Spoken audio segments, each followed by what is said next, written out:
There is something unusual moving through the veins of people in Britain. Not a disease, not a deficiency. Something older than the country itself, older than the name Britain, older than almost every border, wall, or written record tied to this island. It is a protein, a tiny molecular structure sitting on the surface of red blood cells, so small that generations of doctors had no idea it was even there. And when scientists finally found it, when they finally mapped where it appeared and where it did not, they stumbled into a mystery that has never been fully resolved. Britain has one of the highest concentrations of a blood marker called Duffy-Positive on the planet. Not the highest in Europe, not the highest in the West. Among the highest anywhere. And nobody, not geneticists, not historians, not archaeologists, not the researchers who have spent careers studying ancient British populations, has produced a clean, satisfying answer for why. That question is where this story begins. If you are watching this to fall asleep, that is exactly why I make these videos. Maybe subscribe and let me know where you are right now and what time is it. There are things we think we know about Britain. We know the Romans arrived in 43 AD and left around 410. We know the Anglo-Saxons came after, and then the Vikings, and then the Normans. We have dates for all of it. We have battles and kings and chronicles and coin hoards dug up in fields. We have enough written history to fill libraries. And yet, underneath all of that recorded story, underneath the Tudors and the Plantagenets and the long argument between England and everyone else on this island, there is another history, one that does not appear in any chronicle, one that was written not on parchment or stone, but in the blood of the people themselves. The Duffy antigen, named after a patient whose blood first revealed its existence in 1950, is part of a system of proteins that coats the outside of red blood cells. Its medical importance became clear almost immediately after its discovery. It turned out that certain strains of the malaria parasite use the Duffy protein as a doorway into the cell. If you carry the Duffy antigen, those parasites can enter your red blood cells and infect you. If you do not carry it, they cannot. Your blood becomes a locked room they have no key for. This is why, across most of sub-Saharan Africa, the Duffy negative variant became overwhelmingly common over thousands of years. Malaria was, and still is, one of the great killers of human history. In regions where it was endemic, people who happened to carry a genetic mutation that produced no Duffy protein on their red blood cells were dramatically more likely to survive. Their children inherited that mutation. Their grandchildren inherited it. Over centuries and millennia, natural selection pushed the Duffy negative variant to frequencies above 90% in many African populations.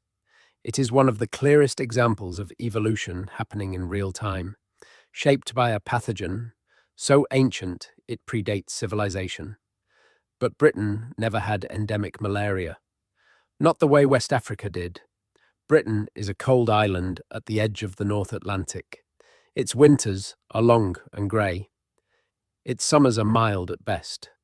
The conditions that allowed malaria to flourish across tropical and subtropical zones never truly took hold here. And yet, British populations carry the Duffy-positive variant at extraordinarily high rates. The protein is there, sitting on billions of red blood cells in millions of people, doing nothing in particular now that malaria is not a serious threat in British latitudes, and it has been there for a very long time. The question that researchers keep circling back to is this: if natural selection in malaria-prone environments drove populations toward Duffy-negative over thousands of years, what kept Britain so persistently Duffy-positive? What is it about the specific genetic history of the British Isles that produced this pattern? And the more you follow that question, the stranger the answer becomes. Because the answer is not really about the Duffy antigen at all. The Duffy frequencies in Britain are a window. They are a lens that focuses attention onto something much larger and much older. They are a clue, one of dozens left scattered across the genetic record of the British Isles, pointing toward a set of population events so ancient and so dramatic that they make the Roman invasion look like a recent news story. To understand why British blood looks the way it does, you have to go back. Not to the Normans, not to the Saxons, not even to the Romans. You have to go back to a time before Britain was an island, to a time when the landscape that would one day be called England was connected by dry land to the continent of Europe, to a time when the people moving through this territory were not British in any sense we would recognize, and they carried in their blood the genetic signatures that are still, all these thousands of years later, showing up in population studies and confounding the people who run them. This is a story about blood and time, about how genetics became a kind of archaeology, capable of reading the deep history of populations who left no writing, no monuments recognizable to modern eyes, and no accounts of who they were. It is a story about the layers of people who passed through Britain across thousands of years, each wave leaving marks not on the landscape, but in the bodies of the people who came after. And at the bottom of all those layers, older than anything recorded, older than almost anything we have names for, there is a signal, quiet and persistent, showing up in the Duffy frequencies of modern British people, like a message left by someone who had no way of knowing whether anyone would ever receive it. The Duffy antigen itself was discovered almost by accident, the way many of the most important things in medicine tend to be.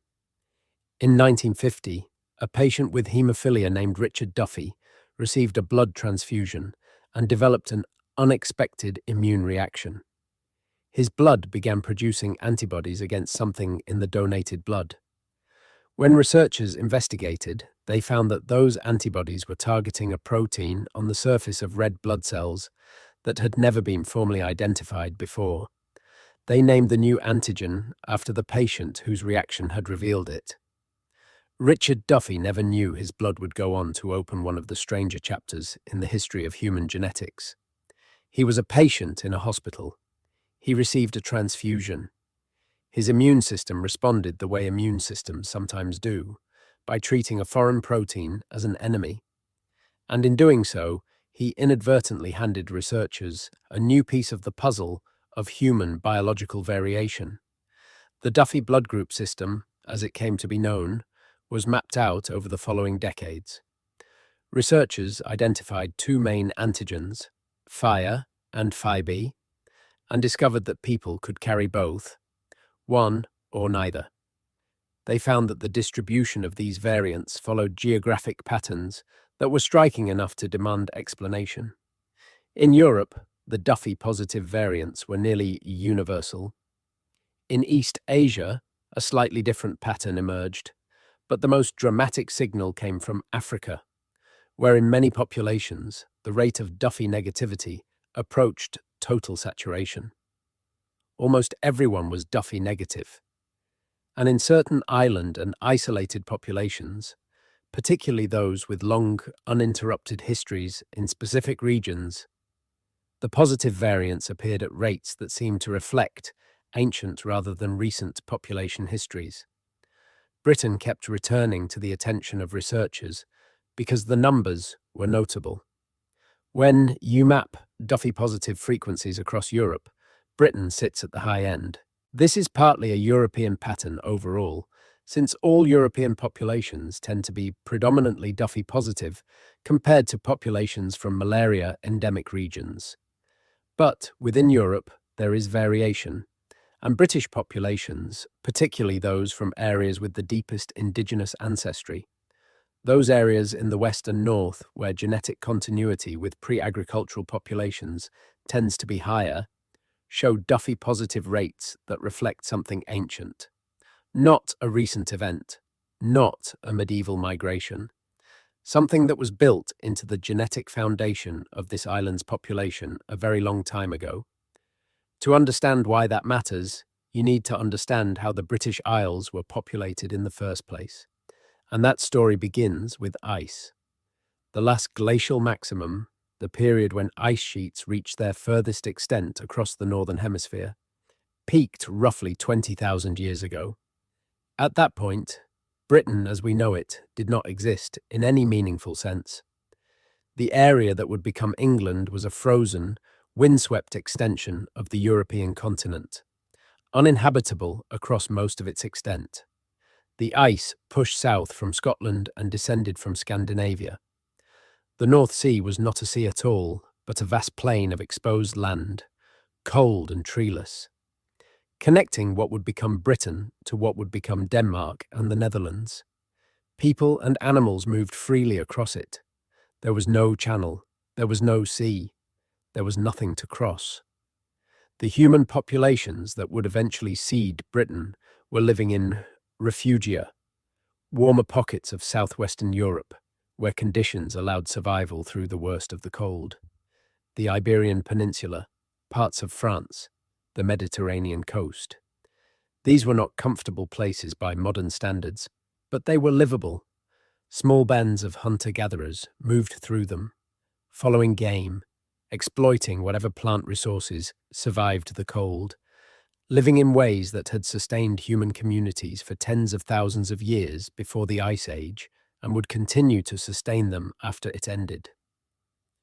When the climate began to warm, roughly 15,000 years ago, the ice retreated, slowly at first, then with increasing speed. The landscape opened up. Forests began to advance northward, following the warming temperatures, and the people in those southwestern refugia began to move with the changing world.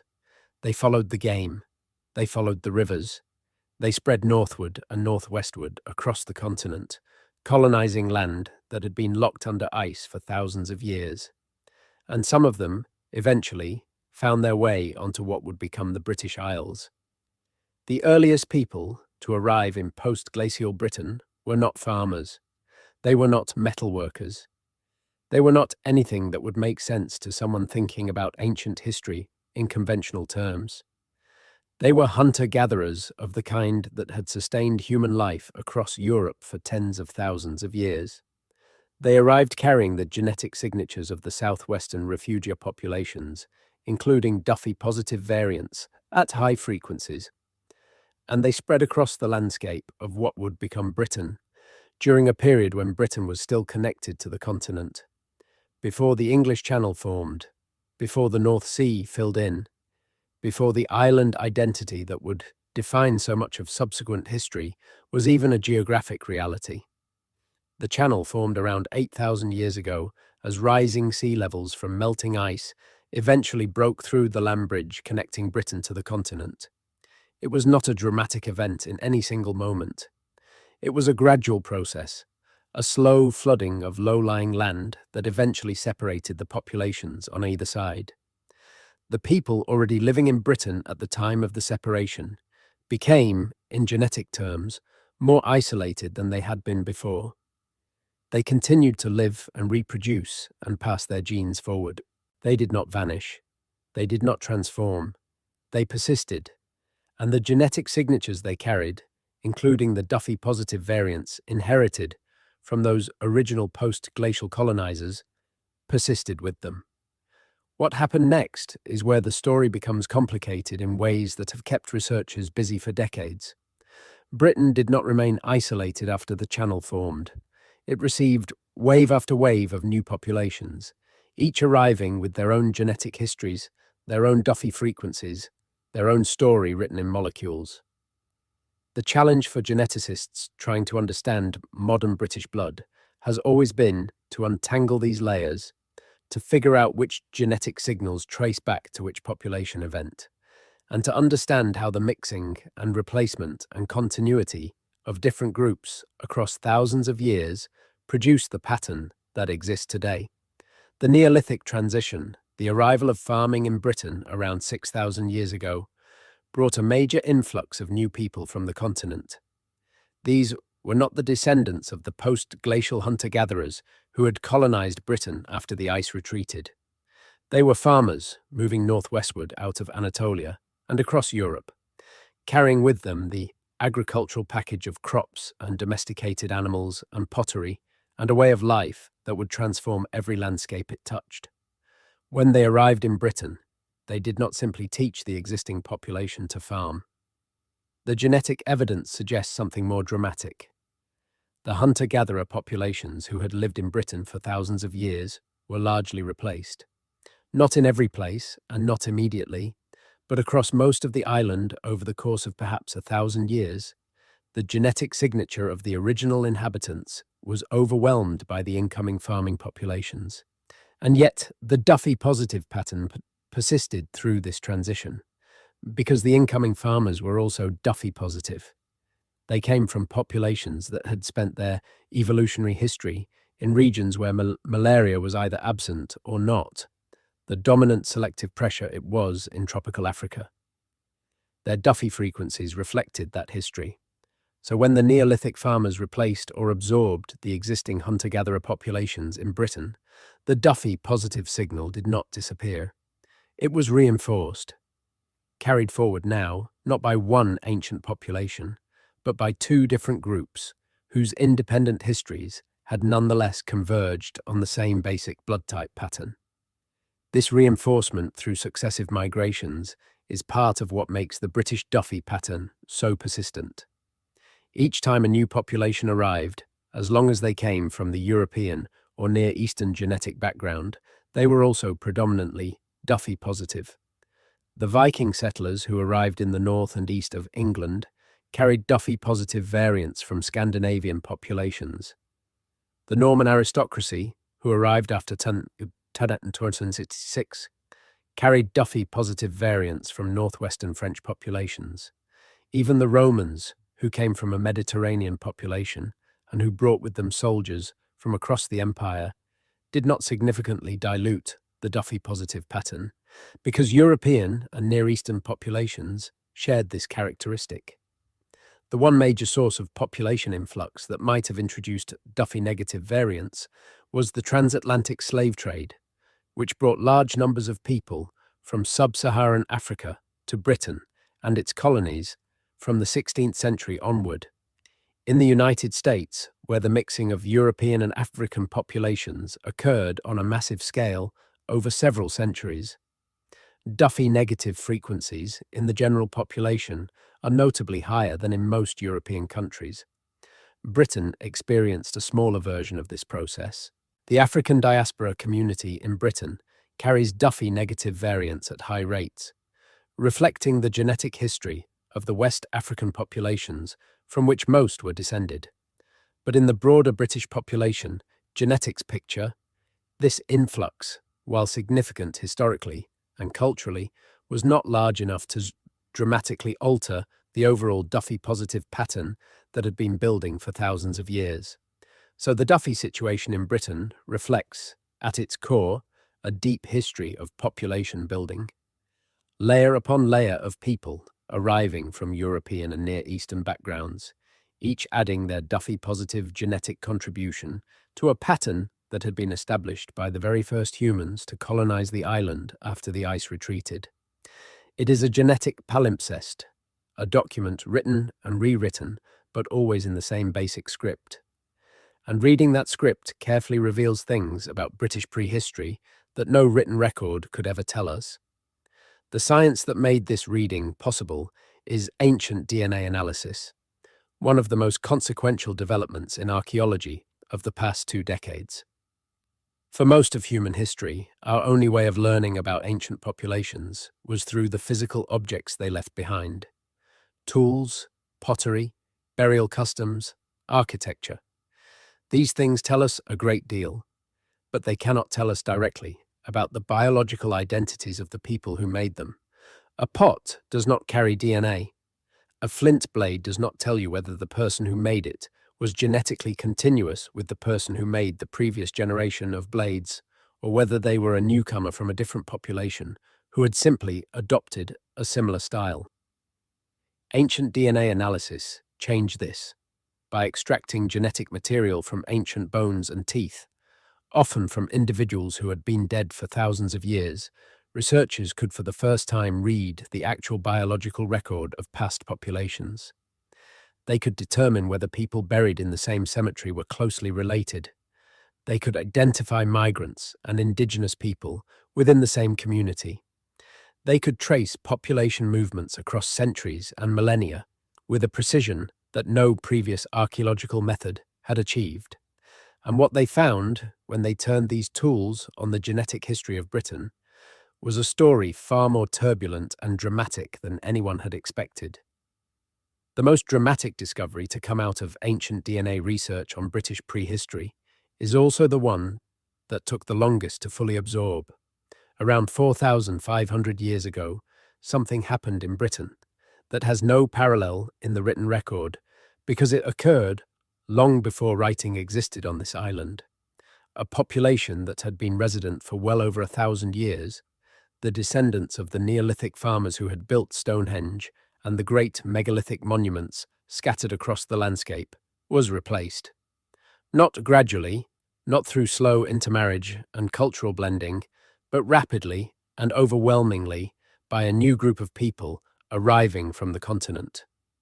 The incoming population is known in the archaeological literature as the Bell Beaker people, named for the distinctive inverted bell-shaped pottery vessels found in their graves.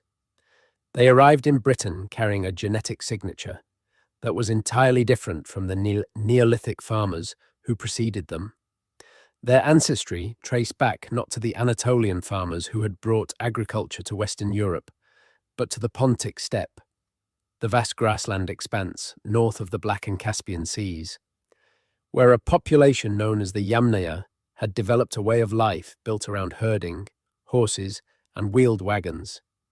These were not farmers in the Neolithic sense. They were pastoralists, mobile and expansive, and in the centuries before the Bell Beaker phenomenon, their descendants had already swept across much of continental Europe, replacing or absorbing populations wherever they went.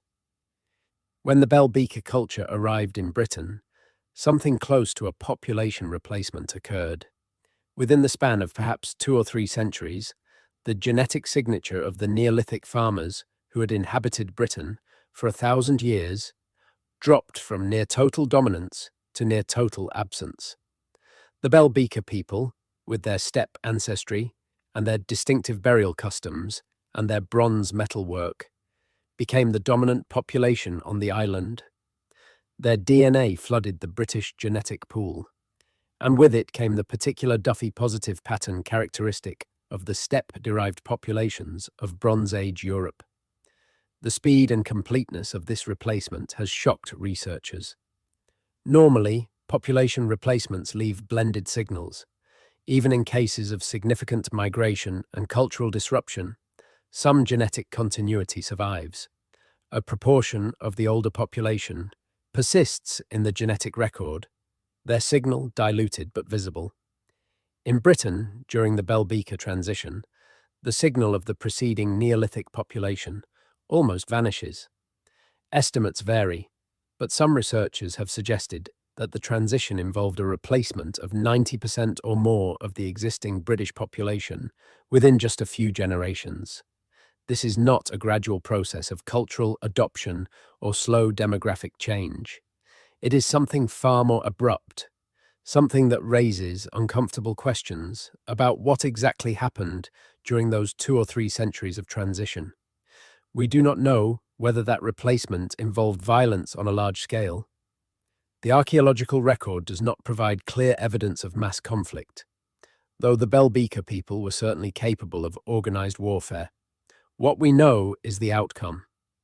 The people who built the megalithic monuments of Neolithic Britain, the people who raised the massive stones at Stonehenge in their earlier phases, the people who created the elaborate passage tombs of the Orkney Islands. These people are not the primary genetic ancestors of modern British people. Their descendants are largely gone from the British genetic pool. The people who came after, the Bell Beaker and their steppe-derived ancestry, are the ones whose Duffy-positive genetic signature forms a significant layer of the pattern that modern British blood reflects. This discovery, when it emerged from the ancient DNA literature in the mid-2010s, was received with something approaching disbelief in some quarters. Archaeologists who had spent careers arguing for cultural continuity in British prehistory found themselves confronted with genetic data suggesting discontinuity on a massive scale. The monuments survived, the landscape memories persisted, but the people who made them were replaced. It was one of the most dramatic findings in the history of British prehistory research, and it permanently altered the way researchers think about population continuity on this island. What it means for understanding modern British blood is significant. The Duffy-Positive pattern in Britain today traces, at least in part, back to that Bronze Age steppe-derived population.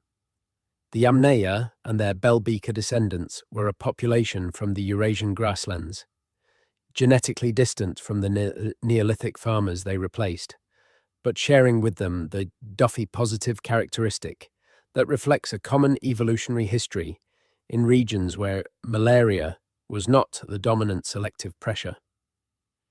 When the Bell Beaker people flooded into Britain 4,500 years ago, they did not change the Duffy pattern. They reinforced it, now with a genetic lineage that traced back through the steppe populations of the Bronze Age to even older hunter-gatherer populations from Eastern Europe and Western Siberia. The Yamnaya themselves are one of the more fascinating populations in human prehistory. They appeared on the Pontic steppe around 5,000 years ago, a product of mixing between two even older population groups, the hunter-gatherers of Eastern Europe and the early farmers of the Caucasus region. They developed a way of life centered on cattle herding, horse riding, and the use of wheeled vehicles, technologies that gave them extraordinary mobility compared to the farming populations of Western Europe. Their genetic expansion across Eurasia was one of the largest and fastest population movements in the history of our species. Within a few centuries, their descendants had spread from the Pacific coast of Central Asia to the Atlantic coast of Europe. Languages, genetic patterns, and cultural practices associated with the Yamnaya and their successors can be traced across an enormous arc of the Old World. The connection between the Yamnaya expansion and the Duffy-Positive pattern in Britain is not direct in the sense that the Yamnaya somehow selected for or against Duffy variants. The connection is demographic. The Yamnaya were a Duffy-positive population, as were the hunter-gatherers and early farmers from whom they descended. When their descendants replaced most of Britain's existing population during the Bell Beaker transition, they brought their Duffy-positive genetics with them and established it as the dominant pattern in the island's gene pool. The subsequent waves of continental immigration into Britain, the Iron Age Celtic-speaking populations, the Romans and their auxiliary soldiers from across the empire, the Anglo-Saxons, the Vikings, the Normans, all of these came primarily from populations sharing the European and Near Eastern genetic background that produced Duffy-positive variants at high frequencies. There is something almost eerie about this genetic persistence. Cultures rise and fall, languages replace each other, political identities shift beyond recognition. The Romans built their roads and their walls and their cities, and within a few centuries, their empire had contracted and their influence in Britain had become archaeological rather than political. The Anglo-Saxons brought their languages and their gods and their kinship structures, and their descendants eventually produced the English language and the English national identity. The Vikings raided and settled and intermarried. The Normans came and changed the aristocratic structure of the entire country. Each of these arrivals left marks on the culture, the language, the place names, the architectural record. But underneath all of that cultural churning, the Duffy-positive pattern persisted, because each arriving population, whatever their language, whatever their political ambitions, whatever their cultural practices, came from a genetic background that had not been subjected to the malaria-driven selection that produced Duffy-negative populations in Africa. They were all, in this particular biological sense, the same. It would be a mistake to conclude from this that British genetics is static or uniform. The opposite is true. Modern British populations carry an extraordinarily complex mixture of genetic influences from different periods and different source populations. The ancient hunter-gatherers who arrived after the ice retreated, the Neolithic farmers from Anatolia, the Bell Beaker people from the steppe, the Bronze and Iron Age populations who followed, the Roman-era immigrants from across the Mediterranean world, the Anglo-Saxon settlers from what is now northern Germany and Denmark, the Viking populations from Scandinavia, the Norman French from northwestern France. Each of these groups left genetic traces that can be detected in modern British DNA. What is striking is not that this complexity produced a uniform genetic population. It did not. British regional variation in genetics is substantial and reflects these different layers of history in different proportions across the country. What is striking is that through all this complexity, through all this mixing and replacement and addition, the Duffy-positive signal remained robust. The study of these ancient migrations became possible partly through the development of techniques for extracting DNA from material that might be thousands of years old. The conditions required are demanding. Ancient DNA degrades rapidly in warm, humid environments. The best preservation occurs in cold, dry conditions, which is one reason why so much of the ancient DNA evidence for human prehistory has come from northern European sites, where conditions favor long-term molecular preservation. Britain, with its relatively cool and stable subterranean conditions in many areas, has proven to be a productive source of ancient genetic material. The teeth and bones of people buried thousands of years ago in the chalk hills and moorlands of Britain have yielded DNA that tells us things those people could never have imagined sharing with anyone. The researchers who work with this material often describe a particular sensation when they receive the sequencing results from an ancient individual. The numbers on the screen represent a person who lived and died thousands of years ago. They had names that no one remembers. They had relationships, hopes, fears, memories that vanished with them. But their DNA survives. And when that DNA is sequenced and analyzed, something of their biological reality comes forward across the centuries. Their Duffy variant, their eye color genetics, their susceptibility or resistance to certain diseases, their relatedness to other individuals buried nearby, a fragment of their physical reality, rendered in molecular language. The picture that has emerged from decades of this work in Britain is one of a landscape that has been visited and colonized and transformed by human populations more times than anyone previously suspected. The geography of Britain, its insularity after the Channel formed, its position at the northwestern edge of Europe, made it a kind of final destination for migrations that had moved across the entire breadth of the continent. Populations that had travelled from the steppes of Central Asia, from the farming heartlands of the Near East, from the refugia of southwestern Europe, all eventually made their way to this island at the edge of the known world. And each time they arrived, they left something of themselves behind in the genetic record of the people who came after. What makes the Duffy-positive pattern particularly interesting as a marker of this history is that it is not a marker of any single one of these populations. It is a characteristic they all shared, inherited from their common evolutionary background in regions where malaria was not the dominant selective force. The very ubiquity of Duffy-positive among all these different source populations is what made it so persistent in Britain. There was no incoming group that could have dramatically diluted it, because every major incoming group was also predominantly Duffy-positive. The Duffy frequencies in modern Britain are, in this sense, a record not of any single population event, but of the cumulative effect of multiple population events, all reinforcing the same pattern. The only significant source of Duffy-negative genetics in the British population comes from the African diaspora community, whose ancestors came from sub-Saharan Africa, where Duffy-negative frequencies are extremely high. The presence of this community in Britain with roots going back several centuries for some families and with more recent arrivals forming the majority, has introduced Duffy-negative variants into the British genetic landscape in a way that no previous migration had done. This is not invisible to researchers studying British blood group frequencies.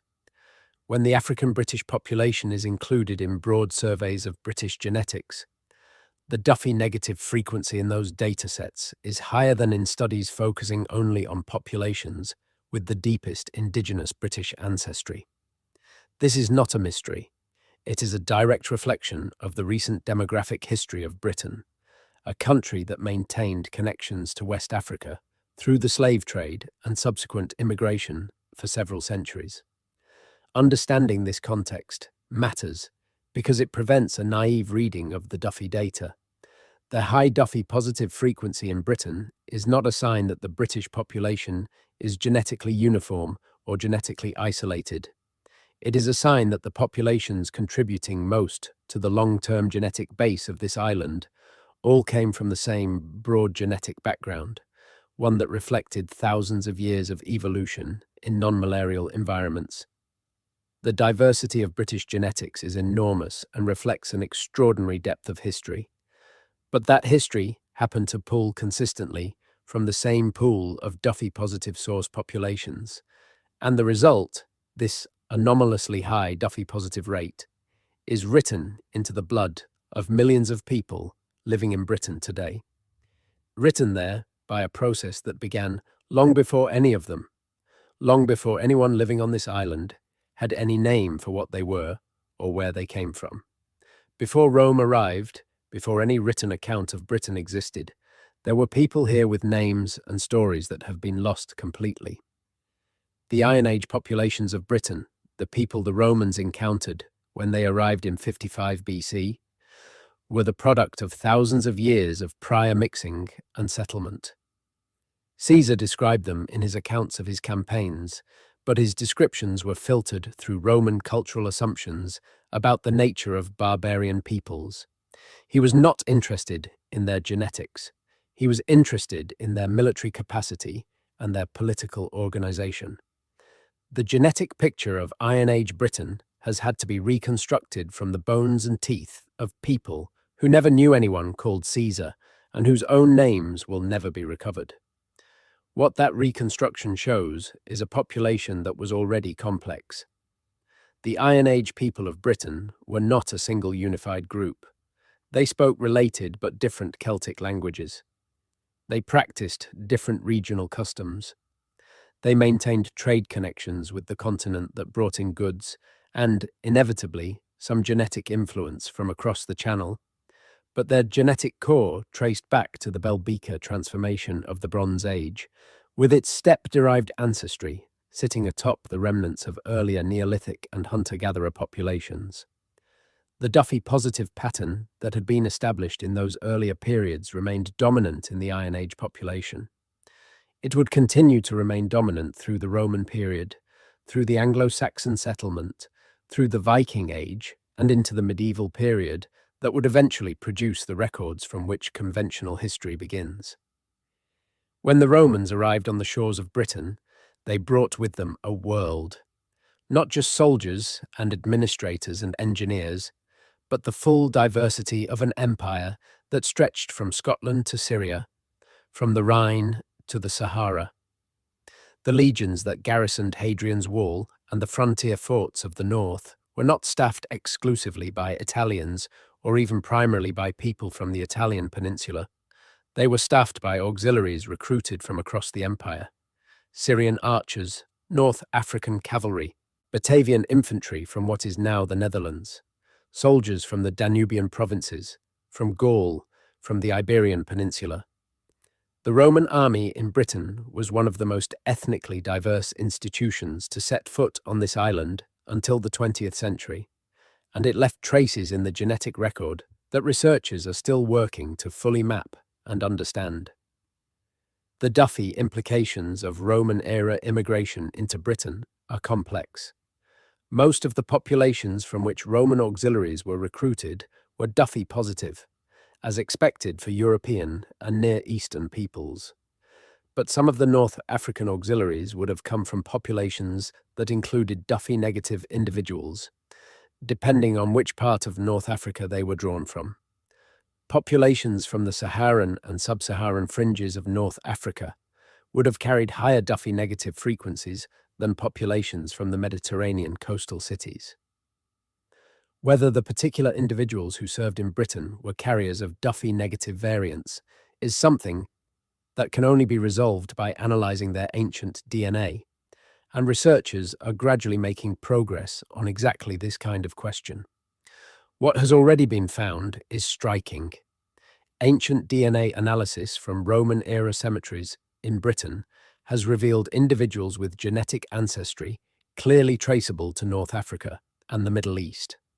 At a site in York, researchers identified a woman buried with grave goods, suggesting relatively high status, whose DNA pointed to ancestry from a sub-Saharan African population. This is extraordinary.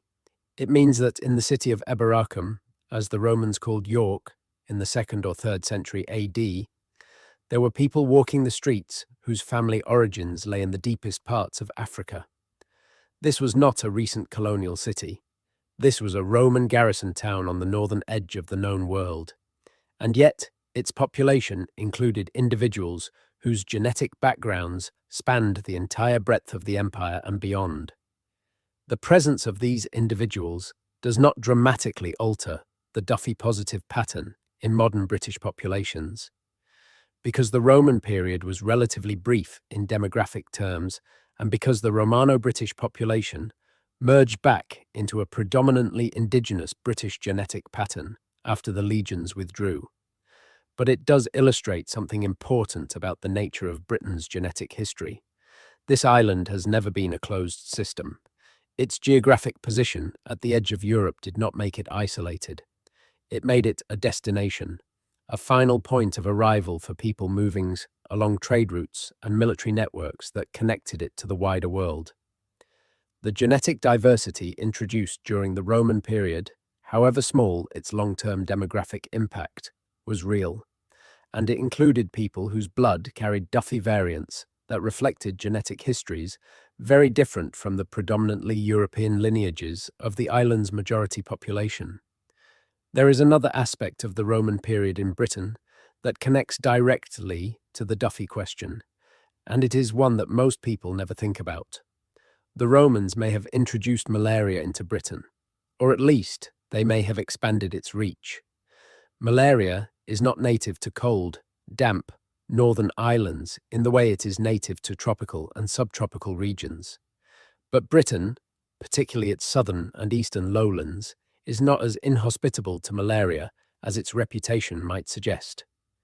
The marshlands of the Thames estuary, the fens of East Anglia, the wetlands of Somerset and the Severn estuary, these were environments where the Anopheles mosquito could and did breed, and the Plasmodium vivax strain of malaria, the milder but still debilitating form, was capable of completing its life cycle in British latitudes during the warmer months of the year. There is documentary and paleopathological evidence suggesting that malaria was present in Roman Britain. Roman writers occasionally referenced fevers with characteristics matching malarial illness. Analysis of skeletal remains from Romano-British sites has found bone changes associated with anemia that some researchers have linked to chronic malarial infection. The Romans themselves had extensive experience with malaria from their Italian homeland and from campaigns across the Mediterranean world. They brought with them not only their soldiers and their architecture, but the mosquitoes that travelled in their water containers and the malaria parasites that those mosquitoes carried.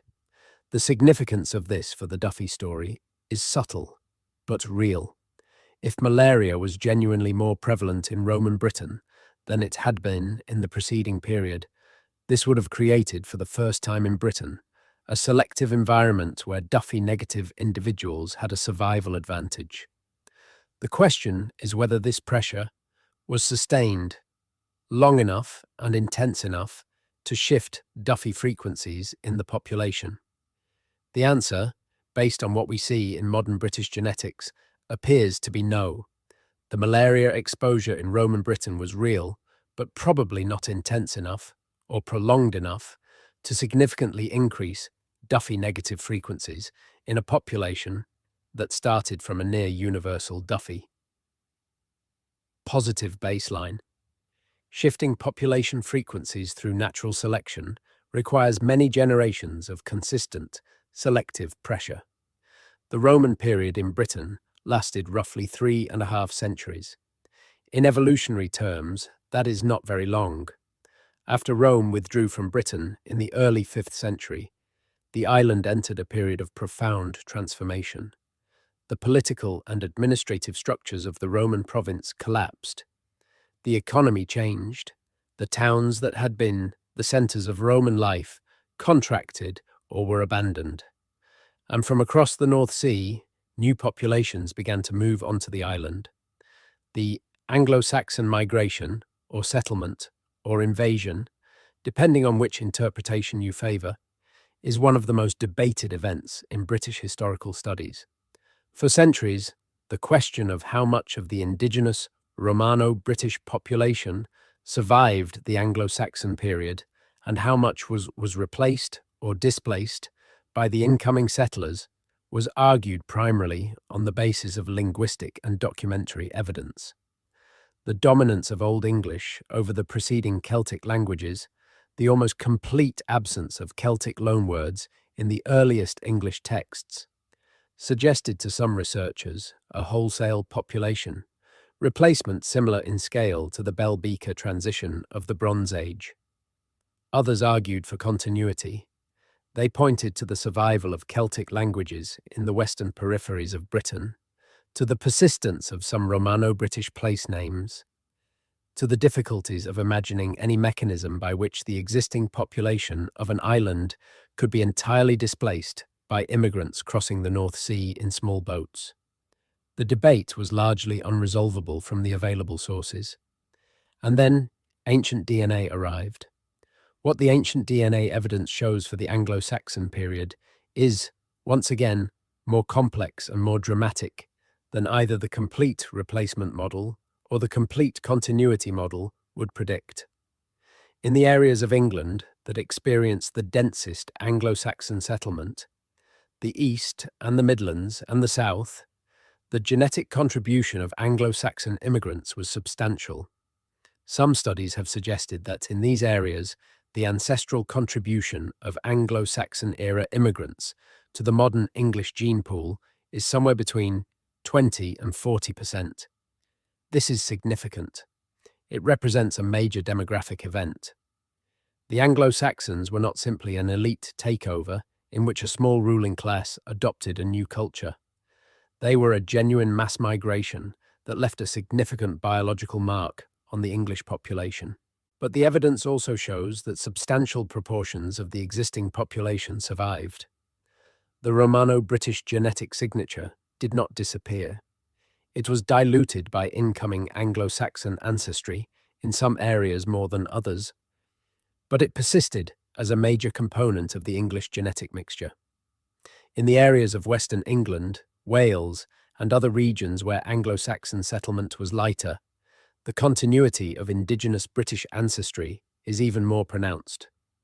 The Duffy-positive pattern that had characterized the pre-Anglo-Saxon population did not change with the Anglo-Saxon arrival because the incoming population was also predominantly Duffy-positive. They came from what is now northern Germany and Denmark, populations that shared the European genetic background of Duffy-positivity. The Viking period introduced another layer of this same fundamental pattern. The Norse populations who raided and settled in the north and east of England from the late 8th century onward were also Duffy-positive, reflecting their Scandinavian genetic origins. The Danelaw, that large region of northern and eastern England that came under Danish political control during the 9th and 10th centuries, was colonized by Scandinavian settlers who intermarried with the existing population over the generations of Danish rule.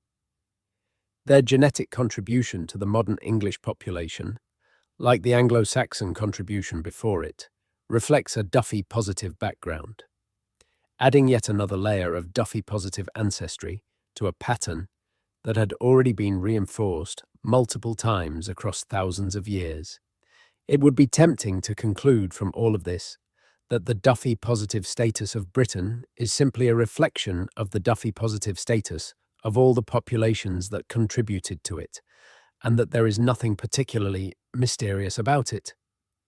But this would be to miss the deeper question that the Duffy frequencies in Britain are pointing toward. The frequencies are not just high in a generic European sense.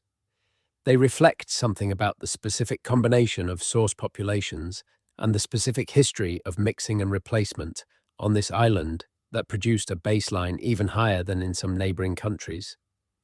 And that specificity points back, always, to the earliest layers of the history, to the populations that arrived in post-glacial Britain, and to the catastrophic Bell Beaker replacement that built the genetic foundation of the modern British population on top of them. The story of Duffy positivity in Britain is really a story about ancestry, about which populations contributed most to the modern British gene pool, and about the geographic and historical factors that determined which those populations were. And the deeper you dig into that ancestry, the further back in time the evidence takes you, the more you realize that what looks like a simple medical statistic is actually a record of one of the most dramatic series of population events in European prehistory. Each wave of arrivals, each displacement, each mixing event left its mark, and the Duffy positive frequency is one of the markers those events left behind. What is it like to hold a vial of blood and know that it contains information about events that happened before recorded history? Researchers who work in this field sometimes describe it in almost philosophical terms. The blood is not interested in history. The molecules do not know they are carrying information across millennia. They do not care about the Bell Beaker people, or the Yamnaya, or the Neolithic farmers whose genetic signatures they partly trace back to. They are simply doing what blood does, circulating, sustaining life, passing from parent to child in the ordinary biological process of reproduction. And yet, in their distribution, in their presence or absence, they accumulate a record that cannot be falsified or misremembered or rewritten by political necessity. The blood tells the truth even when the historical record does not, even when the historical record does not yet exist. There is a particular kind of ancient site in Britain that illuminates this connection between blood and deep history more powerfully than almost anything else. The megalithic monuments, the great stone structures that dot the British landscape from Orkney to Wiltshire, were built by the Neolithic farmers who arrived in Britain around 6,000 years ago. These people, as the ancient DNA evidence has shown, are no longer the primary genetic ancestors of modern British people. They were largely replaced by the Bell Beaker transition 4,500 years ago. Their language, whatever it was, disappeared with them. Their cultural practices were disrupted or transformed beyond recognition, but their monuments remained. Stonehenge stands today as one of the most recognized structures on the planet. Millions of people visit it every year. It has become a symbol of ancient Britain, of the deep roots of human civilization on this island. And yet, the people who built it in its earliest phases, who dragged those massive sarsen stones from Marlborough Downs and erected them in the configuration we still partially see today, those people are not primarily the ancestors of the modern British population. They are the ancestors of no current population in any simple genetic sense, because they were almost entirely replaced. Their genetic legacy in modern British people is a trace, a remnant, a signal so attenuated by subsequent population events that it requires sophisticated analysis to detect. This is one of the more philosophically unsettling aspects of what ancient DNA research has revealed about British prehistory. The monuments that are taken as symbols of deep British identity were built by people who are largely genetically lost. The culture that constructed the megaliths, that organized the enormous cooperative effort required to raise those stones, that chose the location and the alignment and the design. That culture was ended by the Bell-Beaker transition. What remained was the stones. What was lost was almost everything about the people who put them there. Their Duffy frequencies, as far as we can reconstruct from the ancient DNA evidence, were also Duffy-positive, because the Neolithic farmers of Britain came from the same broadly Anatolian-derived genetic background that characterized early European farmers everywhere. But they were replaced before they could pass that signal forward in significant quantities to the modern population. The stones of Stonehenge therefore stand as a monument to an extinct population in a way that was not understood until very recently. They are not exactly a mystery in the sense of something alien or incomprehensible. Human hands raised them, human minds designed them. But the specific human community whose hands and minds those were is as gone from the British gene pool as the mammoths were gone from the British landscape. And the Duffy-positive pattern that characterizes modern British blood is not primarily their inheritance.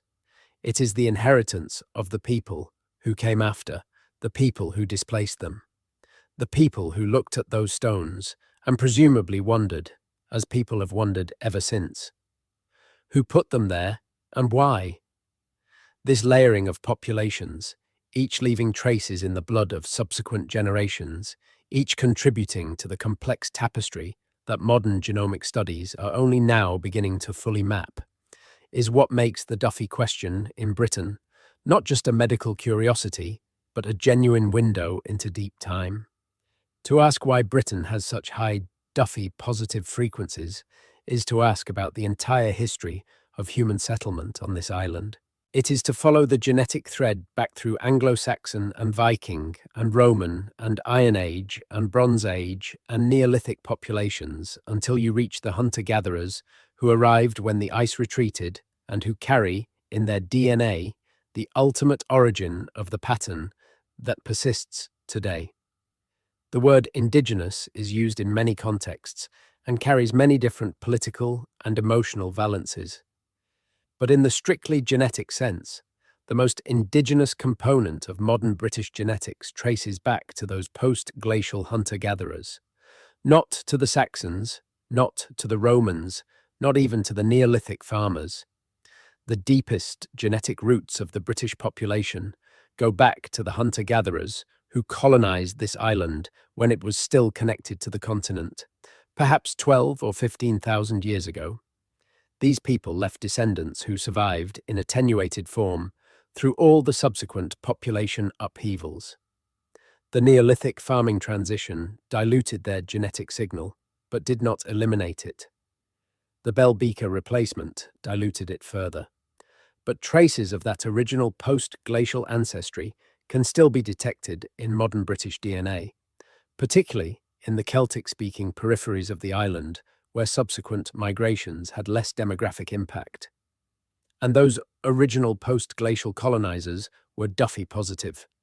They came from the southwestern European refugia populations who had survived the last glacial maximum in the warmer corners of the continent. Those refugia populations had their own deep genetic history, stretching back through the Upper Paleolithic of Europe and ultimately connecting to the original out-of-Africa expansion that populated the world beyond the African continent. They had never been through the malaria selection bottleneck that produced high Duffy-negative frequencies in African populations.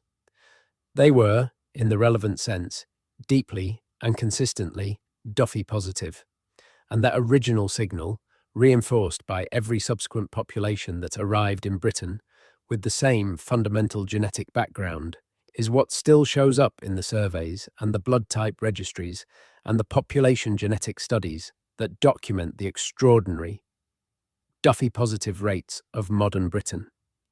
There is a map that geneticists sometimes use when they want to illustrate the structure of genetic variation in Britain. It is a map of genetic clusters, regions where modern individuals share higher proportions of ancestry with one another than with people from other regions. And what that map reveals, in broad terms, is a Britain that is less genetically homogeneous than most people assume. The southeastern areas of England cluster with populations from northwestern continental Europe, reflecting the heavier impact of Anglo-Saxon and later continental migrations in those areas. The west of England and Wales cluster with something older, something that traces back more deeply into the Bronze Age and even Neolithic genetic layers. Scotland shows its own internal variation, with Orkney and Shetland showing strong Scandinavian influence from Viking settlement, while the Western Highlands preserve a particularly ancient genetic signal that connects back through thousands of years of relative isolation. The Duffy-positive rates within Britain track these patterns, not perfectly, because the Duffy variant is not the only genetic marker being measured, but in ways that are consistent with what we would expect if the Duffy frequencies reflect the cumulative ancestry of each regional population. Areas that preserve more ancient British genetic ancestry tend to show patterns more directly connected to the deep history of the island. Areas that received heavier immigration from continental populations in the historical period show patterns that mix the indigenous signal with the incoming one, though in this case, the incoming signal from Anglo-Saxons and Norsemen and Normans was also predominantly Duffy-positive. So the mixing did not dramatically change the overall pattern. What the regional variation in British genetics does reveal is that the notion of a single British people, a homogeneous genetic population sharing a common ancestry, is a comfortable myth that genetics has substantially dismantled. The people of Orkney are genetically distinguishable from the people of Cornwall. The people of East Anglia are distinguishable from the people of Wales. These differences are not enormous, but they are real, and they reflect the different layers of history that accumulated in different parts of the island at different times. The Duffy-positive pattern is a feature shared across all these regional populations, reflecting their common membership in the broader European genetic tradition. But the specific details of how that pattern came to be present in each region are different, reflecting the different migration histories and demographic events that shaped each part of the island. Wales is a particularly interesting case. The Welsh language, one of the Celtic languages that survived the Anglo-Saxon period, is a living connection to the Iron Age populations of Britain. The languages that the Romans encountered when they arrived in Britain were Celtic languages, related to modern Welsh, Cornish, Scottish Gaelic, and Irish.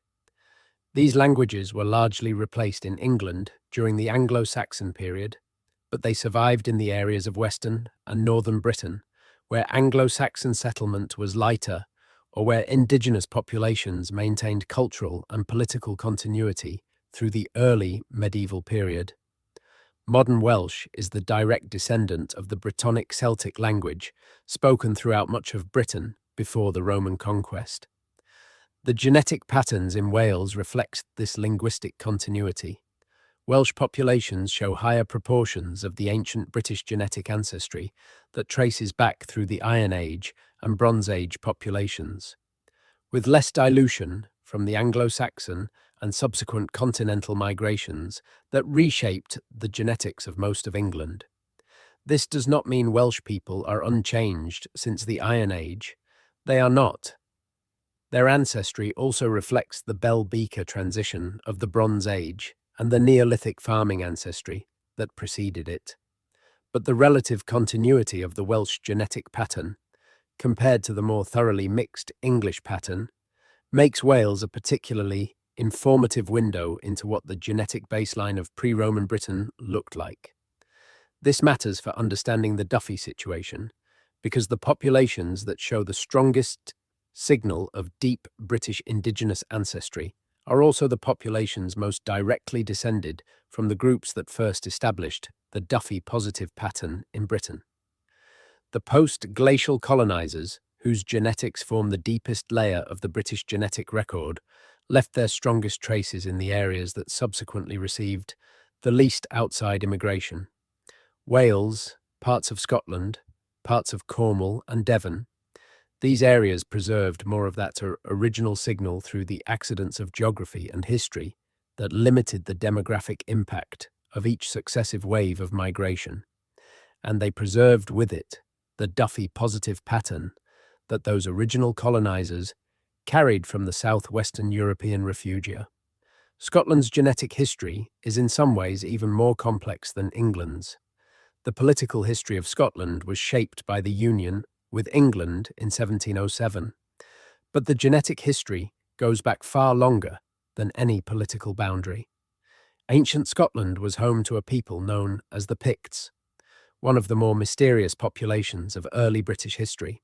The Picts are known primarily from Roman accounts, from the carvings and symbol stones they left scattered across the northeastern Highlands, and from occasional references in Irish and early medieval Scottish sources. They spoke a language, or perhaps languages, that left almost no surviving record. Some scholars believe Pictish was a Brittonic Celtic language related to Welsh and Cornish. Others have suggested it was something older, a non-Indo-European language that survived in the far north of Britain after Celtic languages had replaced earlier tongues across most of the island.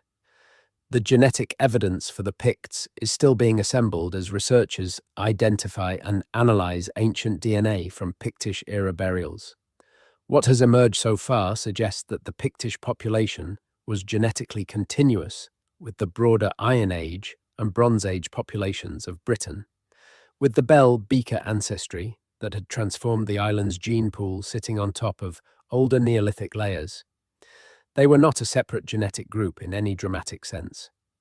They were, in biological terms, part of the same broad British genetic tradition that characterized the island's population during the Iron Age. And they were Duffy-positive.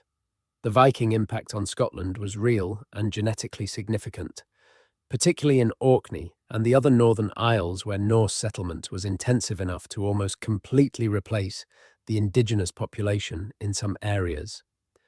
Orkney today shows some of the highest proportions of Scandinavian ancestry of any part of the British Isles, a direct reflection of the thoroughness of Norse colonization during the Viking Age.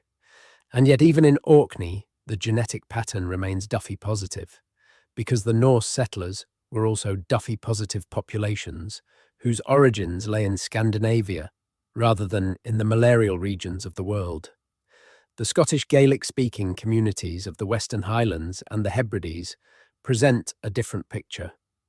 These communities descend largely from Irish settlers who arrived in what is now Argyll and the Inner Hebrides from the 5th century onward, establishing the kingdom of Dalriata that eventually gave its name and its Gaelic language to the entire country of Scotland. The Irish settlers brought with them Irish genetic patterns that were themselves a product of Ireland's particular demographic history. Ireland had been colonised by the Bell-Beaker people, just as Britain had, and before that, by Neolithic farmers from the same Anatolian-derived background. The Gaelic settlers in Scotland therefore reinforced, rather than disrupted, the existing Duffy-positive pattern. The genetic complexity of Britain, with its multiple regional varieties and its layered ancestry from different historical periods, has made it one of the most intensively studied populations in the world from a population genetics perspective. The UK Biobank, a massive resource containing genetic information from 500,000 British individuals, has become a reference dataset for researchers working on everything from disease risk to evolutionary history. The sheer scale of the data available for British populations, combined with the extraordinary richness of the archaeological record and the depth of the historical documentation, makes Britain an exceptionally powerful place to study how human genetics, human history, and human biology interact. What that research keeps returning to, in different ways and using different methods, is the same basic finding that underlies the Duffy pattern. Britain is not a genetic island in any meaningful sense. It has been connected to the broader genetic world of Europe and beyond through continuous waves of migration and exchange that reach back to the very earliest human occupation of the island. But the specific combination of source populations that contributed to the modern British gene pool all shared the characteristic of Duffy-positivity, and the cumulative effect of thousands of years of mixing among these populations, reinforced by each new wave of arrivals from the same broadly Duffy-positive genetic background, is a modern population with Duffy-positive rates that stand at the high end of global comparisons. To someone who spends their days working with blood samples in a laboratory, thinking about which patients can receive which transfusions, the Duffy antigen is primarily a clinical concern. It matters for transfusion medicine. It matters for pregnancy management in cases where mother and fetus carry incompatible Duffy antigens. It matters for understanding the risk of certain parasitic infections. The clinical importance of the Duffy system, while less immediately prominent than the ABO and RH systems that most people have heard of, is real and has consequences for medical practice. Knowing that Britain has particularly high Duffy-positive rates is relevant information for blood banks and transplantation services, which need to maintain adequate supplies of Duffy-compatible blood for the rare occasions when Duffy-specific compatibility matters in a clinical context. But to a researcher interested in the deep history of human populations, the Duffy pattern in Britain is something much larger than a clinical detail. It is a genetic timestamp, a molecular record of a history that spans not centuries, but millennia. It is evidence that the people living in Britain today carry in their blood the signatures of events that occurred before writing, before agriculture, before any of the cultural markers by which we normally define ancient history. The Duffy frequencies in Britain are a record of ice ages and migrations and population replacements and gradual mixing that played out across a timescale so vast that it dwarfs the entire period of recorded history on this island. This is the kind of perspective that genomics has introduced into the study of human history. The perspective of deep time, the recognition that what we call history, the period covered by written records, is a thin film on top of an immensely deeper biological story. The Saxons and the Normans and the Romans and all the other historical actors who shaped Britain's recorded history were not starting from a blank slate. They were arriving into a landscape already populated by people whose genetic history stretched back thousands of years. And the genetic signature of all those prehistorical people is still there, in the Duffy-positive blood that flows through millions of British bodies today. There are other blood group systems that tell similar stories. The ABO system, the one most people are familiar with, also shows geographic patterning across Britain that reflects the island's demographic history.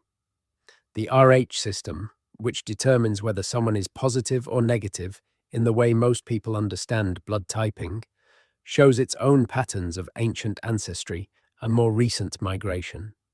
But the Duffy system is particularly instructive because its extreme variation between malarial and non-malarial populations gives it a kind of contrast that makes the genetic history especially readable. When you see a population with near-universal Duffy positivity, you know with high confidence that it has not experienced strong historical selection pressure from the malaria parasites that use the Duffy antigen as their entry point. You know its genetic history has played out in a non-malarial environment. Britain's Duffy-positive pattern is therefore a certificate of sorts, a biological attestation that the populations contributing to the modern British gene pool evolved predominantly in the non-malarial latitudes of Europe and the Near East, that their genetic histories played out in the cold hills and temperate forests and steppe grasslands of the northern world rather than in the malarial lowlands that dominate the equatorial regions. It is not the most exciting thing you could learn about a population, but it is profoundly informative about where those populations came from and how they got to this island at the edge of the Atlantic. The practical question of what Duffy-positive blood means for the people who carry it is answered partly by the medical research and partly by the evolutionary history. Medically, being Duffy-positive puts you at slightly greater risk of infection by certain malaria parasites, specifically the Plasmodium vivax and Plasmodium knowlesi, strains that use the Duffy antigen as their entry mechanism. This is not a significant concern for someone living in Britain today, where these parasites are not present in any sustained way. But for a British person travelling to a region where malaria is endemic, their Duffy-positive status is relevant medical information.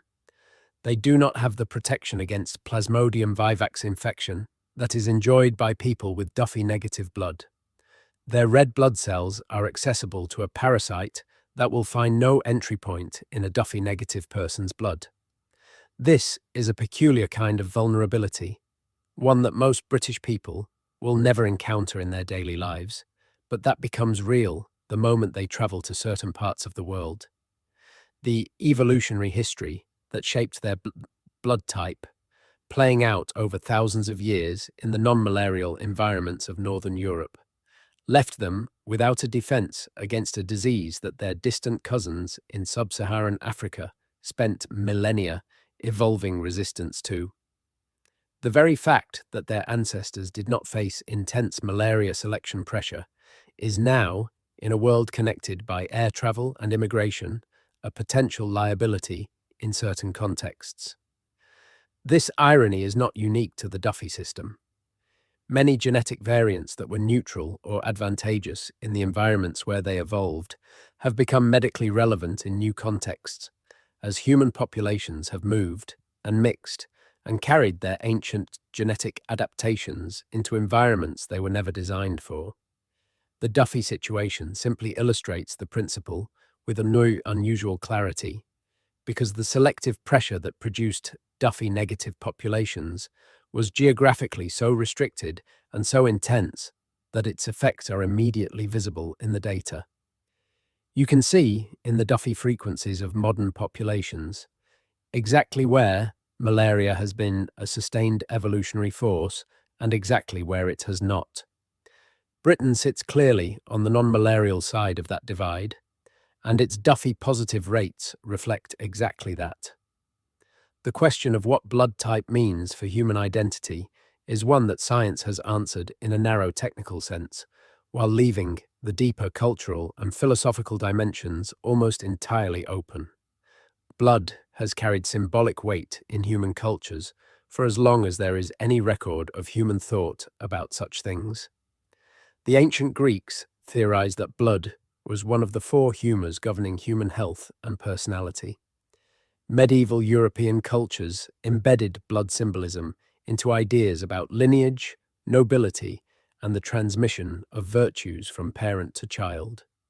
The concept of royal blood, of blue blood, of blood purity, all reflect a deep human intuition that the blood contains something essential about a person's nature and ancestry. Modern genetics has both vindicated and complicated this intuition. Blood does carry information about ancestry. The molecular content of blood, including the Duffy antigens on the surface of red blood cells, does encode something about a person's genealogical history. But what it encodes is not virtue, not nobility, not intelligence, not personality. It encodes population history. It tells you, in the most literal possible sense, where your ancestors came from and what selective pressures they experienced over thousands of generations. The Duffy-positive antigen in the blood of a person in Exeter or Edinburgh or Cardiff is not a mark of any particular quality. It is a record, a biological memo passed forward through the generations from people who lived in cold northern climates and never had to evolve a defense against a parasite that could not survive in their world. There is something both humbling and marvelous about that realization. The people whose blood carries the Duffy-positive variant did not choose it. It was not conferred on them as an honor or acquired through any effort. It was simply inherited, passed down through an unbroken chain of biological reproduction that stretches back through the Bell Beaker people and the Neolithic farmers and the post-glacial hunter-gatherers to the populations of southwestern Europe who sheltered from the last ice age in the refugia of Iberia and southern France. The antigen is there, not because anyone decided it should be, but because the populations whose blood carried it survived to reproduce in an environment that did not punish them for having it. Natural selection was neutral about the Duffy-positive variant in Britain. It did not favour it the way it would favour it in a non-malarial environment that happens to be relatively benign, and it did not punish it the way it would punish it in a malarial environment where the variant opens the door to infection. It simply persisted, generation after generation, carried along by the reproductive success of the populations that happened to bear it. The relationship between blood type and ancestry is one that modern genomics has refined to a degree that would have seemed almost magical to the scientists who first discovered the Duffy antigen in 1950. Richard Duffy's blood, the blood whose unexpected immune reaction revealed the Duffy antigen to science, came from a patient in a hospital. The researchers who studied it were working with the tools of mid-20th century medicine. They could identify the antigen, they could test for it, they could understand its clinical implications, but they could not, even in principle, trace it back through the generations to the post-glacial hunter-gatherers of Britain, or to the Belgica people of the Bronze Age, or to the Yamnaya herders of the Pontic steppe. The tools that would make that kind of tracing possible did not exist. The conceptual framework for understanding what that tracing would mean did not exist. The ancient DNA technology that would eventually provide the evidence was half a century away. The science moved forward in ways that no one could have predicted in 1950. The discovery of the structure of DNA in 1953 opened a door that led, eventually, to the sequencing of the entire human genome, and then to the ability to extract and sequence DNA from ancient remains. Each step in this progression was built on the previous ones, each discovery creating new possibilities that the previous generation of researchers had not imagined. By the time ancient DNA analysis was mature enough to be systematically applied to the study of British prehistoric populations, the landscape of what was knowable had changed entirely. Questions that had seemed unanswerable in principle, not just unanswered, but fundamentally beyond the reach of any available method, became tractable. The genetic histories of people who had been dead for thousands of years, people who left no written records, no surviving languages, no accounts of who they were, became accessible in ways that no historian of previous centuries could have imagined. This is worth dwelling on for a moment. The ancient DNA researchers working on British prehistory are reading biological records that are 4,000, 6,000, 10,000 years old. The oldest human remains in Britain that have yielded useful ancient DNA are from the Mesolithic period, the time before farming arrived on the island, when the post-glacial hunter-gatherers were the only human inhabitants. These individuals died thousands of years before the invention of writing. They left no accounts of themselves, their names, their stories, their beliefs, their languages, all of it gone completely. And yet their DNA survives in some cases, preserved in a tooth or a fragment of bone, and that DNA can be sequenced and analyzed and compared to the DNA of other ancient individuals and to modern populations. And from those comparisons, a picture emerges of who they were in the most fundamental biological sense. The Cheddar Man is perhaps the most famous example from Britain. A skeleton discovered in Gough's Cave in Somerset in 1903, found in a context suggesting an age of about 10,000 years, Cheddar Man remained a subject of curiosity and speculation for most of the 20th century.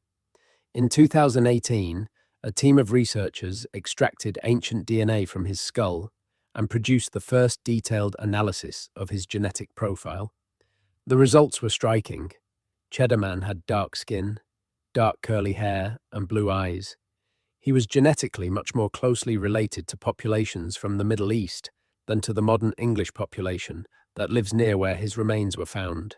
His ancestry traced back to the first populations that had colonized Britain after the glaciers retreated, populations whose own origins lay in the migrations out of Africa and through the Middle East and into Europe. Cheddar Man was Duffy-positive. This is not something the 2018 analysis specifically highlighted, but it follows from his genetic background. The post-glacial hunter-gatherer populations of Europe were Duffy-positive, sharing the characteristic with the broader, non-malarial populations of Europe and the Near East, from which they ultimately descended. Cheddar Man was part of the genetic foundation of Britain, one of the earliest individuals whose DNA gives us a direct window into who was living on this island in the deep past. And his blood, had anyone been able to sample it 10,000 years ago, would have been Duffy-positive. Just as the blood of the millions of people living in Britain today is overwhelmingly Duffy-positive. The biological thread connects across 10 millennia.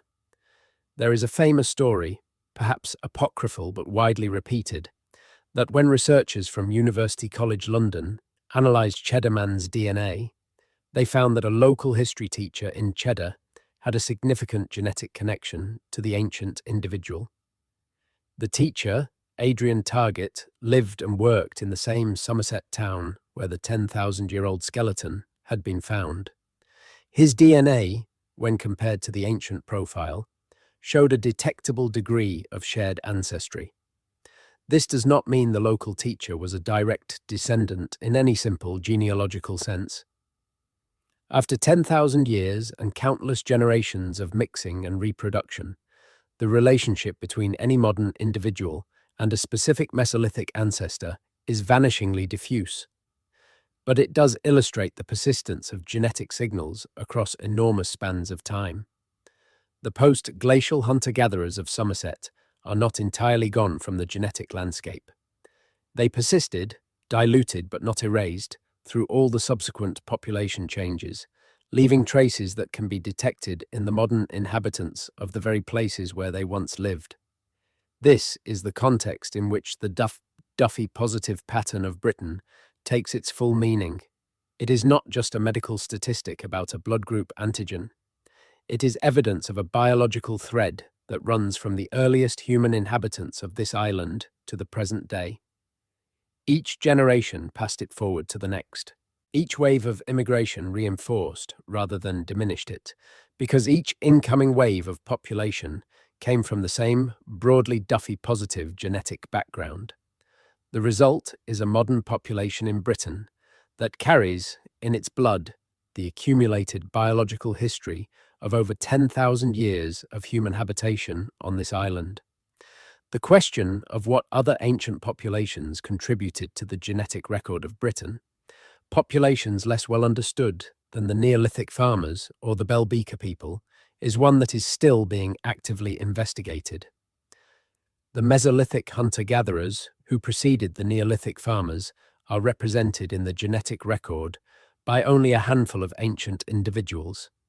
The evidence suggests they were a diverse population, connecting genetically to the broader Western European hunter-gatherer tradition, but showing regional variation that reflects thousands of years of evolution on and around the British Isles.